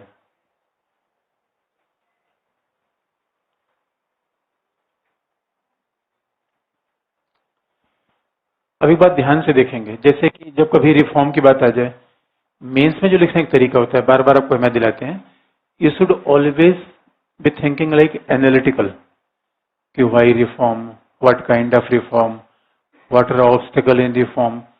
तो हमेशा सोच थोड़ा सा विश्लेषणात्मक होनी चाहिए। सुधार का मतलब क्या है, किस प्रकार का सुधार होना चाहिए, कैसे सुधार किया जाएगा, सुधार में बाधाएं क्या है। आपकी सोच कभी भी मतलब ऐसा इंफॉर्मेटिव नहीं होना चाहिए कि मेंबर कितने हो गए, that should not be there, कितने सदस्य हो गए, ये मूल मुद्दा नहीं है। जब हम रिफॉर्म की बात करते हैं, क्रिटिकल थिंकिंग का मतलब क्या है? What may be the various aspect of reform, क्यों, कैसे, कहाँ, बाधा। अगर ये प्रवृत्ति है तो आप मेंस में कभी भी आपके अच्छे नंबर आएंगे। केवल रटने वाली प्रवृत्ति है, मैं बार बार कहता हूँ, केवल वन डायमेंशनल प्रवृत्ति है तो मामला गड़बड़ होता है। और इसी बात में बहुत एम्फेसाइज करता हूँ, क्लास से मूलतः आपको यही एनालिटिकल टेंडेंसी, क्रिटिकल टेंडेंसी, ये चीजें ज्यादा सीखने की होती है। तो जब भी हम एक शब्द का प्रयोग करें, और इसीलिए, और ये प्रवृत्ति आपकी हर जगह क्लास में ही नहीं, कोई आप पेपर पढ़ रहे हैं, कोई चीज पढ़े, कितने डायमेंशन हुए, राइटर क्या करना चाहता है, इसके यहाँ तक कि मूवी देखे तो भी उसमें ये टेंडेंसी होनी चाहिए, कौन सा पार्ट उसका अच्छा था, कौन पार्ट में करेक्शन की आवश्यकता थी, मैं मूवी बनाता इसके जगह क्या मैं करेक्शन करता, कंपेरिजन कीजिए। ये टेंडेंसी हर जगह पे दिखनी चाहिए, कुछ भी पढ़ते समय, लिखते समय। अब जब हम रिफॉर्म की बात करते हैं तो आपको याद दिला दें, अब रिफॉर्म तो ही है, तो क्या क्या रिफॉर्म करेंगे हम? अब इसे थोड़ा तो शब्दों का हेर फेर कर दें हम। What are the areas of reform? तो पहला,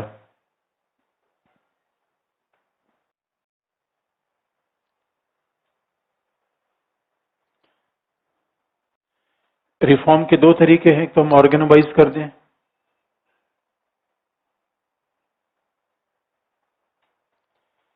एक तो हम ऑर्गेनाइज कर दें। अच्छा, किसी ने कहा पीटी की छुट्टी की बात है। देखिए, प्रॉब्लम यह है कि सबके क्लास में अलग अलग इंटरेस्ट हैं। कई लोग तो ऐसे भी जिनको इस बार एग्जाम देना ही नहीं है, तो इस वजह से एक ही क्लास का इंटरेस्ट होता नहीं, ये हमारे लिए प्रॉब्लम बन जाती है। अदरवाइज क्लास लेट होगा, फिर उसके बाद दबाव वो लोग बनाने लगते हैं। इसलिए फिर जिनको पीटी देना है उस समय अब उनको स्ट्रेटजी खुद तय करनी पड़ेगी। बेस्ट बेस्ट तरीका तो यही होता है कि भाई जिसको पीटी देना है फिर तो उनके लिए तो पीटी बहुत नजदीक है, फिर मेंस पढ़ने का उनके लिए टाइम ही नहीं है। लेकिन फिर ये कहना क्लास में कितने कितने लोग हैं जिनको पीटी देना है, मतलब ज्यादा लोग हैं जिनको नहीं देना है। और क्या क्या पूरी क्लास की तरफ से रिक्वेस्ट है पीटी के लिए छुट्टी कर दीजिए, तो ये प्रॉब्लमेटिक। हमने कहा फिर हमें सबको इंटरेस्ट हो देखना है, फिर लोग हमारे यहाँ कह जाए कि क्लास नहीं पूरा हो रहा है, ये नहीं हो रहा है, तो that is a problem for me. क्या समाधान? देखिए, वो तो आपको तय करना है, मैं क्या समाधान बताऊं, क्योंकि हमारे पास देखिए स्पेस की प्रॉब्लम है। पता चला कि अगर आपकी क्लास आप छोड़ देंगे तो अगली क्लास में आपका एक तो रूटीन कब आएगा, वहां प्रॉब्लम आ जाएगी। तो यही तो प्रॉब्लम, साइक्लिक में तो बहुत प्रॉब्लम आ जाएगी। तो ये थोड़ा सा इशू है, इसलिए मैंने कहा कि इसको आपको डिसाइड करना है। तो क्लास में बहुत सारे ऐसे लोग हैं जिनको पीटी नहीं देना है, तो उनका दबाव होता है जल्दी हमारा सिलेबस होना चाहिए। क्या करें? छुट्टी 20 या 22 के आसपास होगी।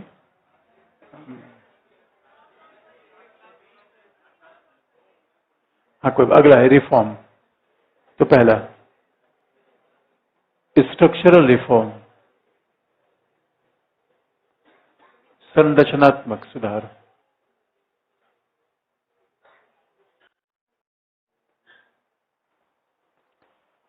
स्ट्रक्चरल रिफॉर्म, ये कई लोग कहते हैं सबस्टेंटिव रिफॉर्म, तत्वात्मक सुधार।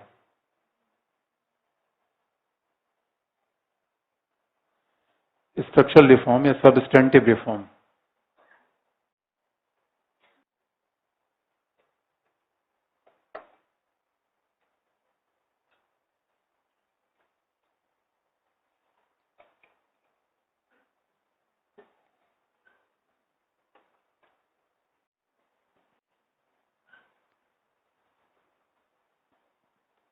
अब किसी ने पूछा है कि सामूहिक सुरक्षा शक्ति संतुलन को 9 प्रकार्यवाद से जोड़ सकते हैं या कैसे जोड़ सकते हैं?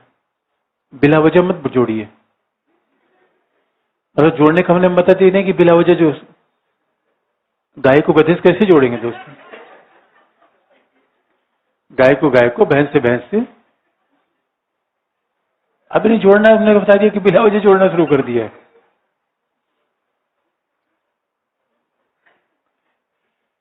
स्ट्रक्चरल रिफॉर्म या सबस्टेंटिव रिफॉर्म, इसमें क्या है? Reform in security council.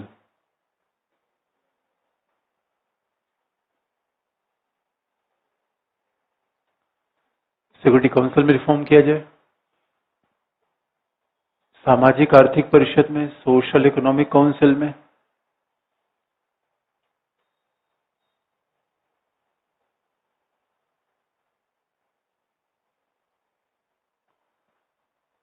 जो स्ट्रक्चरल सबस्टेंटिव रिफॉर्म है। अच्छा, स्ट्रक्चरल सबस्टेंटिव का मतलब होता है मूल कहा जाए, मौलिक कहा जाए, रिफॉर्म कहाँ होना चाहिए? Social economic council, security council.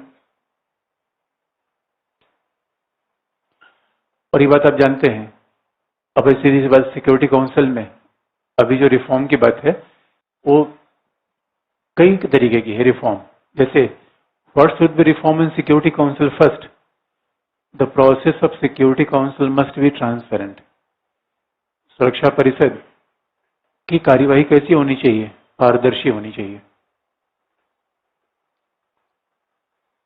यानी कई बार कहा जाता है, क्रिटिक्स कहते हैं कि सिक्योरिटी काउंसिल में कोई भी काम होता है तो पारदर्शी नहीं होता, सारे मेंबर स्टेट मिल जाते हैं, वोटिंग केवल दिखावा होता है। इसका मतलब है सिक्योरिटी काउंसिल में मेंबर्स बढ़ाना ही केवल काम नहीं है, बल्कि entire functioning of security council must be transparent, पहला। दूसरा,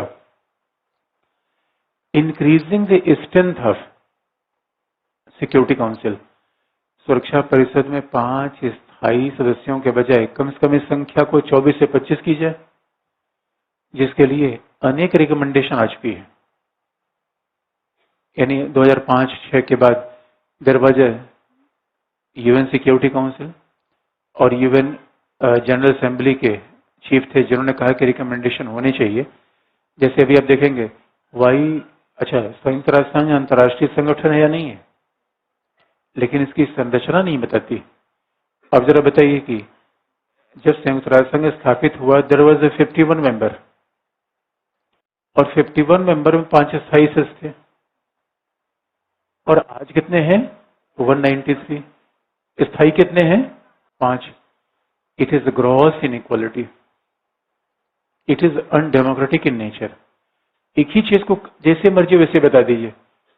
अच्छा, सुरक्षा परिषद 1945 में बनी, तो 1945 की दुनिया आज है या चेंज हो चुकी है?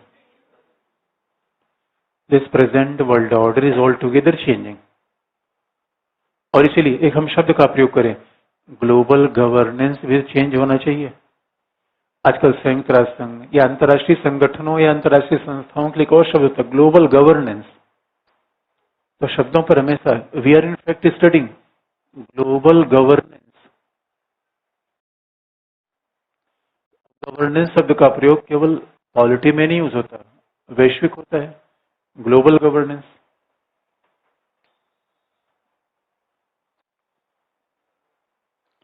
हम वैश्विक शासन की बात पढ़ रहे हैं। अब जरा देखिए, हमने बार बार कहा कि संयुक्त राष्ट्र संघ अंतर्राष्ट्रीय संगठन है, इंटरनेशनल ऑर्गेनाइजेशन है, लेकिन एग्जाम्पल अब देखिए। और एग्जाम्पल नंबर 1 है कि कोई लैटिन अमेरिका का देश सिक्योरिटी काउंसिल में है क्या? नहीं है। लैटिन अमेरिका से 33 देश सिक्योरिटी काउंसिल में आते हैं। Any member from African continent? Africa में सबसे ज्यादा आते हैं 54, 54। और ये बड़ा इंटरेस्टिंग पार्ट है, the largest group comes in UN from the African continent, और उनको केवल कितना मिला हुआ है? 54। 54 मेंबर उनके संयुक्त राष्ट्र संघ में, उनका एक भी परमानेंट मेंबर नहीं है। और the second largest democracy, even largest democracy in this world, India. India को यूएन में रिप्रेजेंटेशन ही नहीं है, और दुनिया का हर तीसरा चौथा व्यक्ति कौन है? इंडियन। ऐसे देश को आपने भागीदारी दी ही नहीं है। यानी कुल मिलाकर कहा जाए, अब जरा सोच के देखिए, आज जर्मनी और जापान ज्यादा पावरफुल है या ब्रिटेन और फ्रांस? वो ध्यान से आप देखिए। इसका मतलब है संयुक्त राष्ट्र संघ और सुरक्षा परिषद की संरचना सेकेंड वर्ल्ड वॉर को रिफ्लेक्ट करती है, वर्तमान विश्व को। It is reflecting the world order of second world war, not the present world. इसलिए हमें सख्त रिफॉर्म की आवश्यकता है। अगर रिफॉर्म क्यों होना चाहिए, तो पहला ये होता है कि दुनिया में चेंज तो हमेशा होते रहते हैं, but we are witnessing a radical change in international politics in a world order after 1991। Soviet संघ के विघटन के बाद दुनिया में ऐसा चेंज हुआ जो सदियों में कभी एक बार होता है, और ऐसे चेंज होने के बाद we are not changing United Nations. इसलिए बात सीधी सी है, फिर तो यूनाइटेड नेशन ही कल के लिए खत्म हो जाएगा, बेकार हो जाएगा। इसलिए सिक्योरिटी काउंसिल में there is a need to change in the security council. सुरक्षा परिषद में बड़े ही महत्वपूर्ण परिवर्तनों की आवश्यकता है। It's very urgent reforms are needed. तो हमने फिर कर दिया कि मैंने किसी भी हिसाब से आप देखिए, तो सिक्योरिटी काउंसिल में रिफॉर्म होना ही चाहिए। भाई किस वर्ल्ड ऑर्डर को दिखाती है? सेकेंड वर्ल्ड वॉर के बाद की आज की दुनिया को। और आगे इस बात को हम पढ़ेंगे, आज की दुनिया में कितना बड़ा चेंज है, rise of India, Brazil, south Africa. और आगे हम देखेंगे अगला इशू हम इकोनॉमिक लेंगे, वर्ल्ड इकोनॉमिक ऑर्डर। आज की दुनिया में कितना बड़ा चेंज हुआ है। वो जो पहले अफ्रीका था, माना जाता था उपनिवेशवाद, डार्क कॉन्टिनेंट, वही आर्थिक प्रगति का सबसे बड़ा क्षेत्र बनता जा रहा है।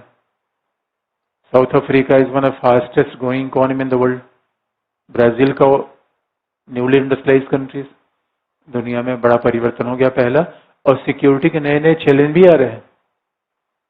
इन सारी समस्याओं का समाधान एक ही है, सिक्योरिटी काउंसिल का एक्सपेंशन, तभी मामला बनेगा। यानी समय बदल गया, व्यवस्था बदल गई, तो सवाल है कि संयुक्त राष्ट्र संघ निर्वात में काम करता है या परिवेश में काम करता है? परिवेश में। तो परिवेश वही रहा। 1945 का जमाना कैसा था? ब्लैक एंड व्हाइट हिंदी फिल्मों का, अभी वही है। पहनावे बदल गए, कपड़े बदल गए, मीन्स ऑफ ट्रांसपोर्टेशन बदल गए, शासन की प्रणालियां बदल गई, समाज बदल गया। लेकिन जो बदलने को नहीं तैयार है उसका नाम क्या है? United nation. इसीलिए प्रॉब्लम है, इसलिए प्रॉब्लम है। तो आपको तो बदलना ही पड़ेगा। तो बस एक विचारक ने लिखा, क्या लिख लीजिए,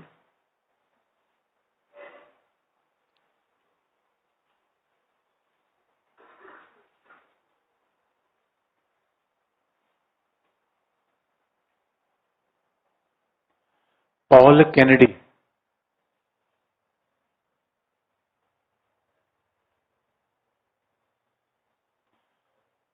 पॉल कैनेडी ने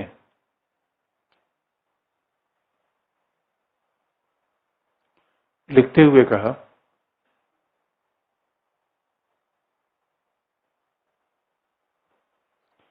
पॉल कैनेडी ने लिखते हुए कहा कि महाशक्तियों का उत्थान और पतन होता है। Paul Kennedy said that there is a rise and fall of the nations.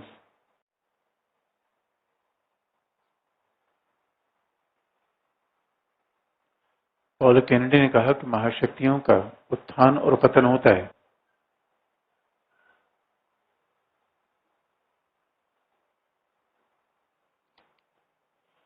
महाशक्तियों का उत्थान और पतन होता है, इसलिए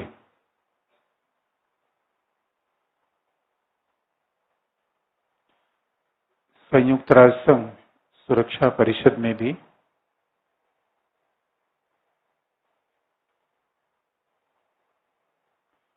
संयुक्त राष्ट्र संघ सुरक्षा परिषद में भी वर्तमान महाशक्तियों को शामिल किया जाए। Security council should be expanded for including the present great powers.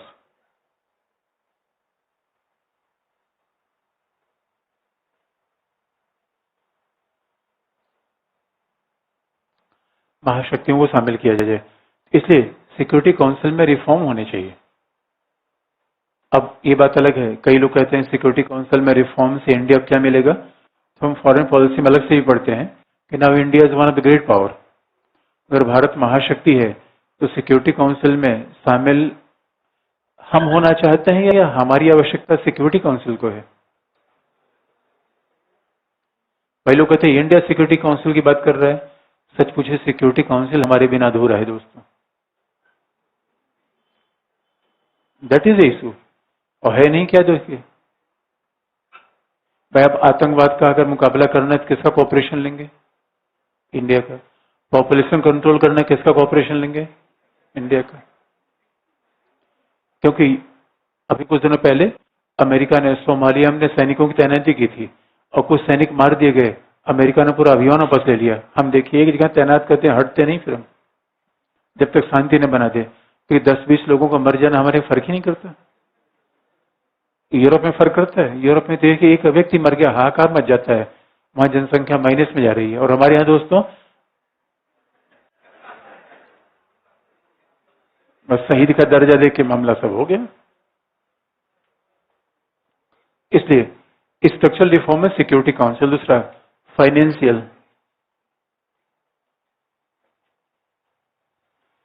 अच्छा, सामाजिक आर्थिक परिषद में बस सिंपल सी बात है कि सामाजिक आर्थिक परिषद की एजेंसी को और रिफॉर्म किया जाए, ओवरलैपिंग ना होने पाए।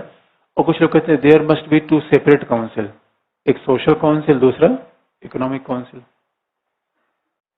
दूसरा है फाइनेंशियल।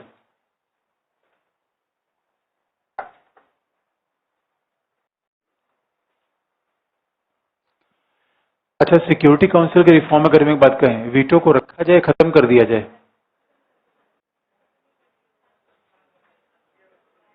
रखा जाए, खत्म कर दिया जाए?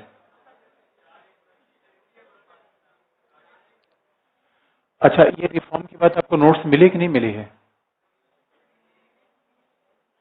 संयुक्त राष्ट्र संघ का नोट्स मिला है कि नहीं मिला है? अच्छा, तो वो मिल जाएगा आपको। तो फाइनेंशियल, अब फाइनेंशियल रिफॉर्म की बात क्या है? अभी देखिए प्रॉब्लम क्या है, संयुक्त राष्ट्र संघ की पूरी फंडिंग नेशन स्टेट पे डिपेंड है, राष्ट्र राज्य पे डिपेंड है। और सबसे बड़े कंट्रीब्यूटर कौन है? वही 3 बड़े देश। इसलिए अभी माना जाता है कि सिक्योरिटी काउंसिल से भी बड़ा रिफॉर्म कौन सा हो गया है? फाइनेंशियल। ये सिक्योरिटी काउंसिल तो अपने आप में बड़ा रिफॉर्म है ही है, क्योंकि security council is only organ which decisions are binding over nation state. Security council के निर्णय राष्ट्र राज्यों पर बाध्यकारी होता है, इसलिए वो अपने आप में सबसे महत्वपूर्ण संस्था है। तो उसके रिफॉर्म की बात तो होती है, लेकिन कोई भी काम संयुक्त राष्ट्र संघ में पैसे के बिना चल पाए क्या? तो which one is the most important reform? वित्तीय सुधार के बिना कोई भी मामला बनेगा नहीं। तो financial reform is very urgent. तो वित्तीय सुधार में क्या क्या हो सकता है? एनजीओ से पैसा लेना, यानी कुल मिला के नॉन स्टेट एक्टर से भी पैसा लेने की आवश्यकता है, केवल राष्ट्र राज्यों से नहीं। इंटरनेशनल ट्रेड पर, इंटरनेशनल ट्रेड, टूरिज्म से कुछ यूएन के लिए पैसा ले लेना।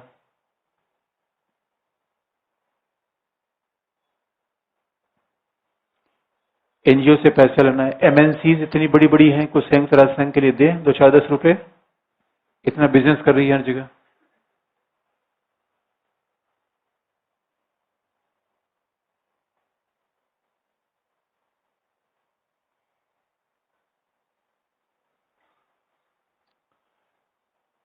फिर देखेंगे जो ड्यूज होता है, जो मेजर पावर के ड्यूज हैं, जैसे यूएस, जापान, जर्मनी, ये लोग सही समय पर अपना पैसा दें, because they are the most important contributor, और इन्हीं का सबदा पैसा बकाया भी है। They are not contributing their entire contribution. तो अमेरिका, जर्मनी, जापान ये अपने पैसे सही समय पे दे पाए, इसके लिए भी रिफॉर्म होना चाहिए।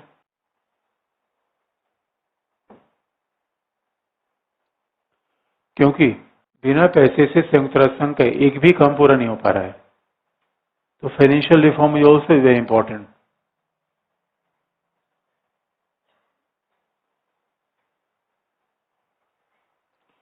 उसके अलावा अन्य रिफॉर्म क्या है? जो ये तो मेजर 2 बहुत बड़े हैं, सिक्योरिटी काउंसिल, फाइनेंशियल। उसके अलावा अगर रिफॉर्म की बात की जाए तो सम सेकेंडरी रिफॉर्म्स आर देयर। कुछ और रिफॉर्म कैसे हैं?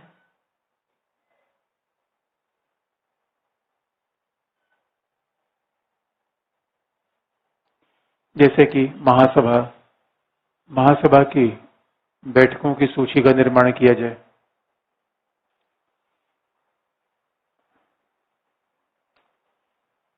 There may be some schedule of the functioning of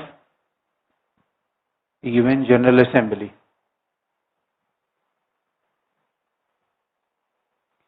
यानी महासभा का रिफॉर्म किया जाए। दूसरा है अंतर्राष्ट्रीय न्यायालय के निर्णयों को बाध्यकारी बनाया जाए। The decision of international court of justice should be binding. अंतर्राष्ट्रीय न्यायालय के निर्णयों को बाध्यकारी बनाने की आवश्यकता है।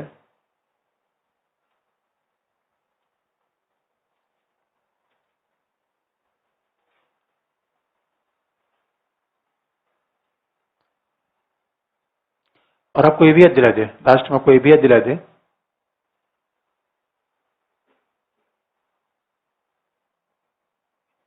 कि रिफॉर्म की बात अगर की जाए, महासभा में रिफॉर्म कर लीजिए आप, सिक्योरिटी काउंसिल में रिफॉर्म हो गई, लेकिन अगर हम रिफॉर्म की बात लगातार आपको यह दिला दें कि कैसे संयुक्त राष्ट्र संघ को और पावरफुल बनाया जाए, कैसे और महत्वपूर्ण बनाया जाए, इसमें ये सभी चीजें होनी चाहिए कि किस तरीके से उसमें विकासशील देशों का रिप्रेजेंटेशन हो, और विकासशील देशों का रिप्रेजेंटेशन हो खासतौर पर वहां कर्मचारियों में, एम्प्लॉयज में। अभी भी आप देखेंगे मेजर जो हेडक्वार्टर है एजेंसीज के सब यूरोप में है। पता लगे फूड एंड एग्रीकल्चर ऑर्गेनाइजेशन के हेडक्वार्टर कहाँ है, तो रोम में है। भाई खाने की समस्या रोम में है, बांग्लादेश में है, हेडक्वार्टर वहां होना चाहिए। WHO का हेडक्वार्टर कहाँ है? ज्यादातर चीजों के हेडक्वार्टर जिनेवा में, वियना में, रोम में और हॉलैंड में। ICJ का हेडक्वार्टर कहाँ है? हॉलैंड में झगड़ा हो रहा है, रवांडा में। इसलिए आप देखेंगे entire UN is in fact located in the Europe and America. तो सारे स्थायी मेंबर भी वहीं से आते हैं। सबसे बड़ी बात है स्थायी मेंबर में भी विकासशील देशों का रिप्रेजेंटेशन अलग से हो। इससे बड़ी बात क्या है? इससे भी ज्यादा महत्वपूर्ण है कि कम से कम स्टाफ कर्मचारियों में भी तो विकासशील देशों के लोग हों। Even majority of the employees are from Europe and America. जबकि विकास संयुक्त राष्ट्र संघ काम मूलतः किसके लिए करता है? एशिया अफ्रीका के लिए। एशिया अफ्रीका के लिए आप काम करेंगे और आप यूरोपीय लोगों को एम्प्लॉयमेंट किए हुए हैं, तो वो इनकी समस्याओं को समझ नहीं पाएंगे, इसलिए प्रॉब्लम आती है। इसलिए ऐसा लगता है कि हर स्तर पर सिक्योरिटी काउंसिल संयुक्त राष्ट्र संघ में रिफॉर्म की आवश्यकता है। लास्ट में निष्कर्ष,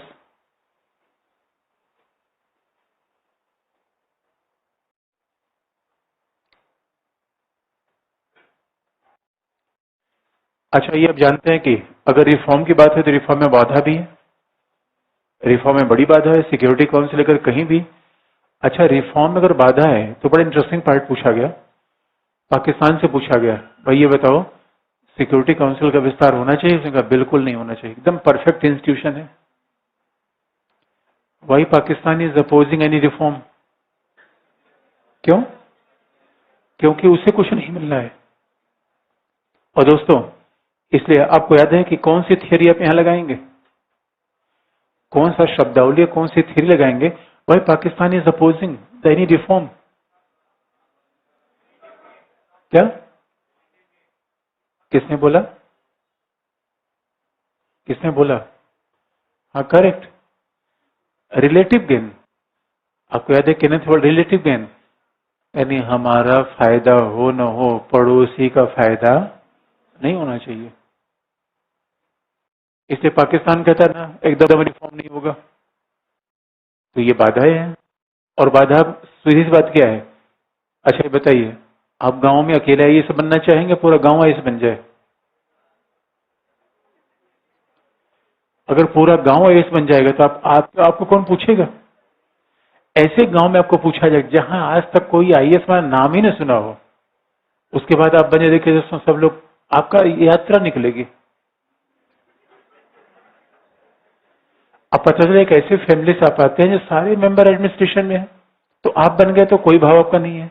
और ऐसे फैमिली से आते हैं जो दूर दराज तक कोई क्लर्क नहीं बन पाया और सीधे आपने एग्जाम क्रैक कर दिया, कहां भाव ज्यादा मिलेगा?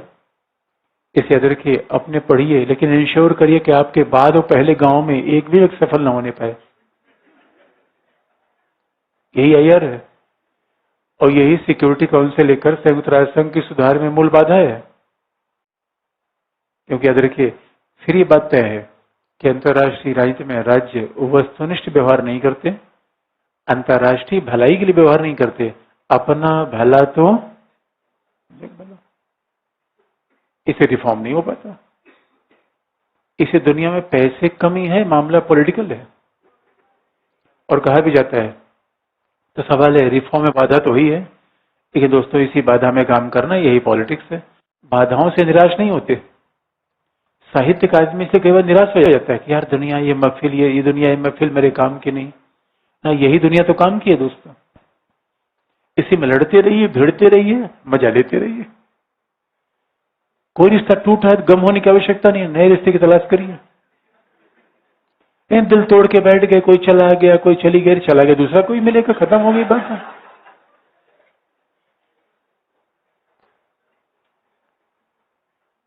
बड़ी सीधी सी बात है, यही पॉलिटिक्स है दोस्तों। तो पॉलिटिक्स स्टूडेंट हमेशा, politics is looking for conflict resolution, शक्ति समस्याओं में समाधान, ये हमारा काम होता है।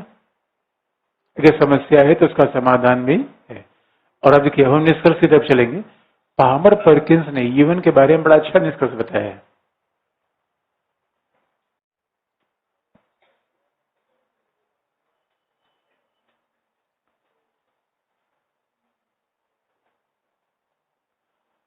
पामर पर्किंस ने यूएन के बारे में बड़ा बढ़िया निष्कर्ष दिया है।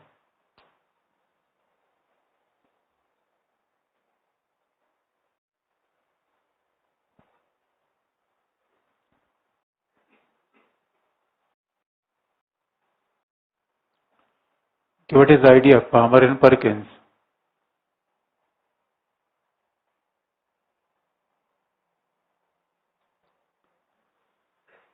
अच्छा बताइए, संयुक्त राष्ट्र संघ फ्लॉप हो गया है, बचा? अच्छा बचा है। क्या बचा है, स्केलेटन या आत्मा बची है? कोई जान उन रही है, चली गई? तो पार्मर परकिंस, अच्छा पार्मर परकिंस से पूछा गया, पार्मर परकिंस ने कहा तो यार फ्लॉप हो गया इंस्टीट्यूशन, तो मर गया, खत्म कर दिया जाए। अच्छा वैसे भी आपने देखा होगा कि अगर अमेरिका की कोई इंस्टीट्यूशन आलोचना कर दे, वो छोड़ देता है मेंबरशिप। लो, यूनेस्को भी छोड़ा था कि नहीं? छोड़ दिया था। बात सीधी है। पार्मर परकिंस ने बड़ी अच्छी निष्कर्ष दिया, क्या है लिख लीजिए।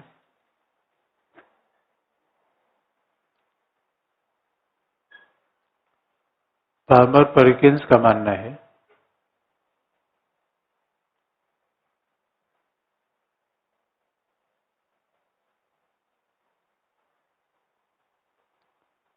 कि संयुक्त राष्ट्र संघ की विफलता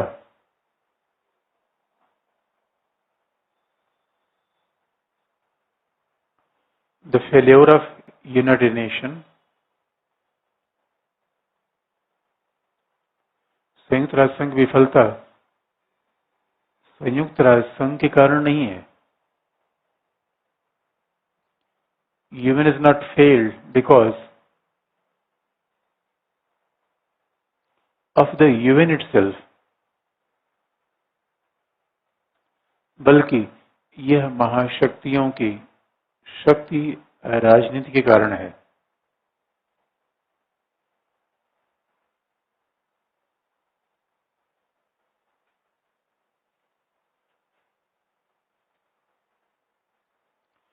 but it is failed due to the power politics of major powers.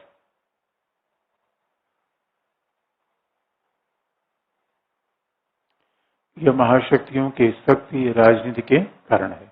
तो it is because of the power politics. इसलिए बात सीधी सी है, क्योंकि पामर पर्किंस ने कहा कि वह राज्यों पर निर्भर है, तो राज्यों के हाथ में है इसे शक्तिशाली बनाए या इसे कमजोर कर दें। It depends upon the nation state, it depends upon the nation state. अच्छा अब मैंने इतनी बात पढ़ी आपने, हमने आपसे इतनी पढ़ी ही बात पर एक एप्लीकेशन पूछ लें, सिक्योरिटी काउंसिल में इंडिया को मेंबरशिप मिलनी चाहिए नहीं मिलनी चाहिए? बताइए, तर्क में 5 पॉइंट है, बता दीजिए। इतनी बात पढ़ी आपने, तो मैं ये एप्लीकेशन होना चाहिए आपका। सुधार में बाधा पूछे 5 पॉइंट बता दीजिए, क्यों होना चाहिए 5 पॉइंट बता दीजिए, फायदा क्या होगा। तो पढ़ने का दैट इज साइंस, हमेशा इतनी चीज आपने पढ़ ली, अब उसी से एप्लीकेशन अब करिए। बताइए, why on what ground India should get the membership? क्या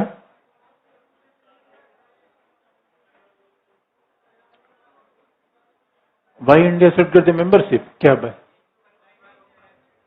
क्या करें? क्या राज्य है? उत्तरदायी राज्य है। अच्छा, इंडियन इकोनॉमी की बस, ठीक है। सबसे बड़ा लोकतंत्र है, ठीक है। जनसंख्या बहुत ज्यादा है। अच्छा, स्थापना में भूमिका रही है। शांति अभियानों में, वेरी गुड वेरी गुड। आपको याद है कि पाकिस्तान की भूमिका हमसे कम नहीं रही है क्या? अच्छा, ये बताइए, जब हम कहते हैं कि भारत बहुत बड़ा लोकतांत्रिक है, बहुत बड़ा जमीन, बहुत जनसंख्या है, ये आज से है, जब से हम पैदा हुए तब से है? एक हाथ बार बताइए। जब से इंडिया पैदा हुआ, it is biggest democracy on the planet, पहला।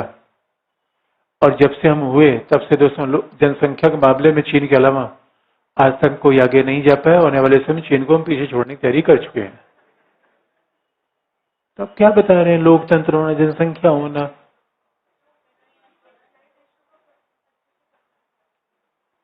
एशियाई देश होंगे, Japan can represent better than India. क्या?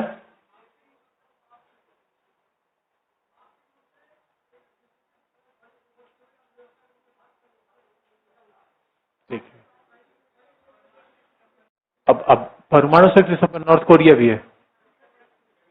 आपको याद है कि परमाणु नॉर्थ कोरिया है विविधतापूर्ण देश, आज से है या 5000 साल से है? एक बात आप याद रखिए, आपको लगता नहीं कि बहुत आदर्शवादी अब हुए जा रहे हैं? एक भी यथार्थवादी आर्गुमेंट में है ही नहीं है।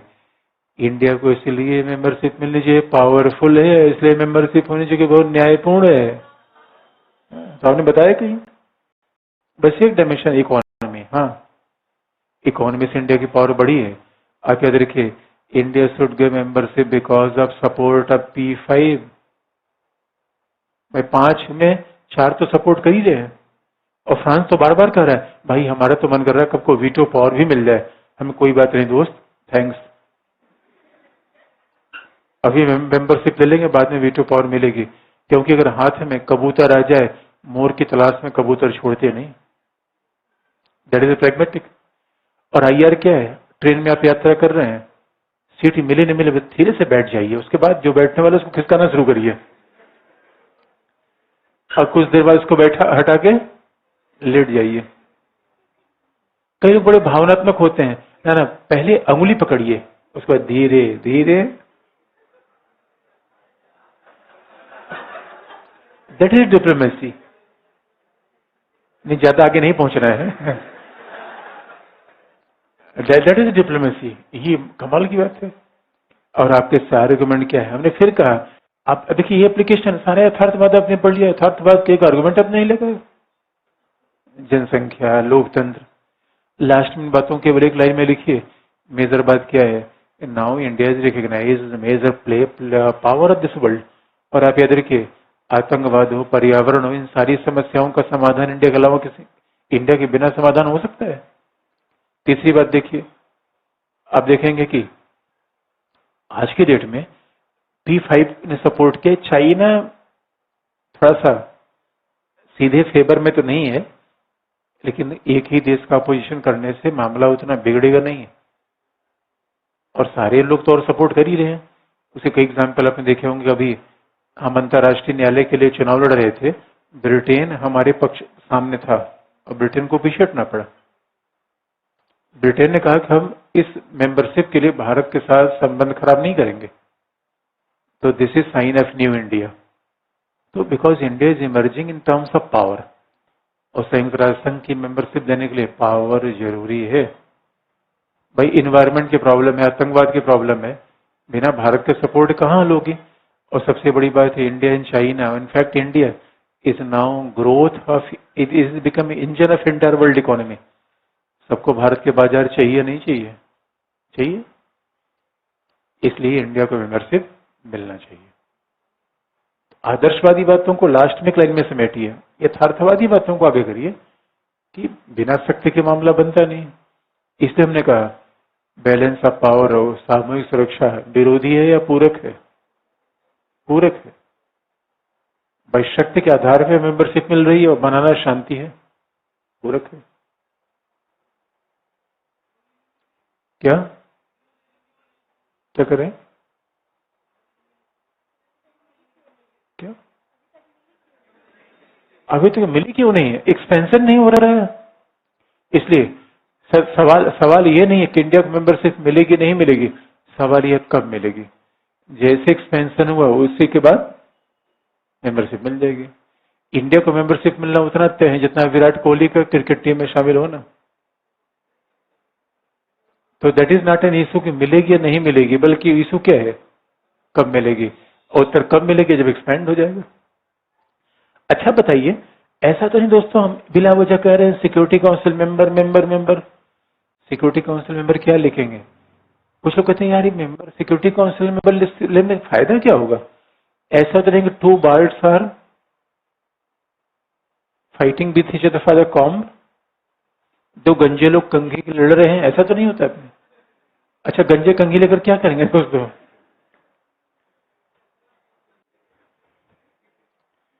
ये सिक्योरिटी काउंसिल मेंबरशिप है या ये बिना वजह की लड़ाई? बिना वजह लोगों ने सिक्योरिटी काउंसिल मेंबरशिप चाहिए चाहिए करने, क्या करने को चाहिए? क्या मिलेगा इससे?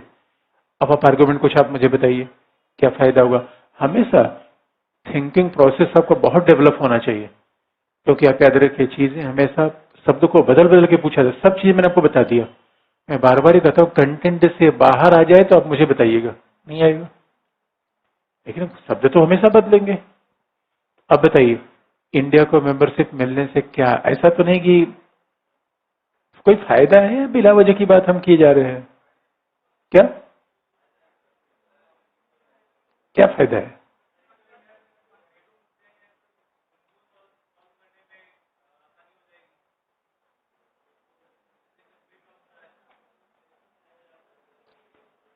क्या फायदा होगा?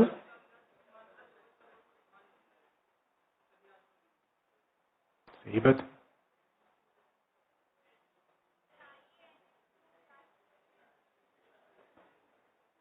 नहीं, आईए का जांच मेंबरशिप नहीं होगी तो एनपीटी पे साइन होना चाहिए, या न्यूक्लियर वेपन स्टेट होना चाहिए, उससे तो नहीं होगा।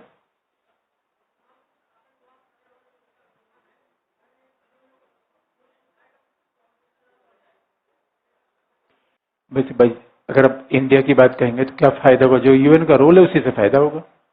यानी संयुक्त राष्ट्र संघ के मेंबरशिप मिल जाने से हम शक्तिशाली नहीं हो जाएंगे, बल्कि हमारी शक्ति को मान्यता मिल जाएगी। ये बताइए कार में पावर नीली बत्ती में होता है या उस पद में होता है? मैं भी अपने कार में नीली बत्ती लगा लूं, मिल जाएगा? या मैं राष्ट्रपति कुर्सी लाके यहां बैठा लूं, मैं राष्ट्रपति हूं? बात सीधी सी है। अगर सोच करिए कि भाई पद का इंपॉर्टेंस होता है, तो अब आप उसको पॉजिटिव रूप में से लिखते हैं। इंडिया को मेंबरशिप मिल जाने से कोई फायदा होगा, सिंबॉलिक है। और चीजें दो होती हैं, कई बार शादी विवाह में जाते हैं तो बुके लेके जाते हैं, तो क्या जिसको बुके देते हैं वो रखता है क्या उसको? 10 मिनट में खत्म हो जाता है, लेकिन उस बात को याद रखता है वो कि हाँ somebody came with a very good will, भाई कोई सद्भावना के साथ है। उस बात को हम बाद में कैश करा सकते हैं अच्छी यादों के साथ। और पता चला कि शादी में गए बिना कुछ बुके के लिए चले गए, तो वहां पर गड़बड़ होता है। भाई देखिए किसी के टीचर के यहाँ जाइए, कुछ सामान लेके जाए, खाली हाथ कहीं मत जाइए। अच्छा कई लोग टीचर के यहाँ जाइए और मतलब गुरु के यहाँ जाइए, ये हमारी परंपराओं में बहुत ध्यान रखा गया। दोस्त के यहाँ जाइए, गुरु के यहाँ जाइए, और किसी ऐसे व्यक्ति यहाँ जाइए जो सम्मानित है या राजपद पे है, तो उसके यहाँ कुछ भेंट लेके ही आना चाहिए, खाली हाथ कभी नहीं आना चाहिए। ये सब रूल्स एंड रेगुलेशन है। अब कई बार तो लोग हमसे बताते हैं सर जियारत हो गया, खाली हाथ, हमें क्या देखो इसको क्या बताने आया है। हमें कुछ नहीं चाहिए, लेकिन ये बातें जीवन में मायने रखती है। इट इज डिप्लोमेसी, डिप्लोमेसी है। कल से शुरू करेंगे इकोनॉमिक, सब पढ़ के आइएगा, WTO से लेके ग्लोबलाइजेशन, कल से इकोनॉमिक शुरू करेंगे।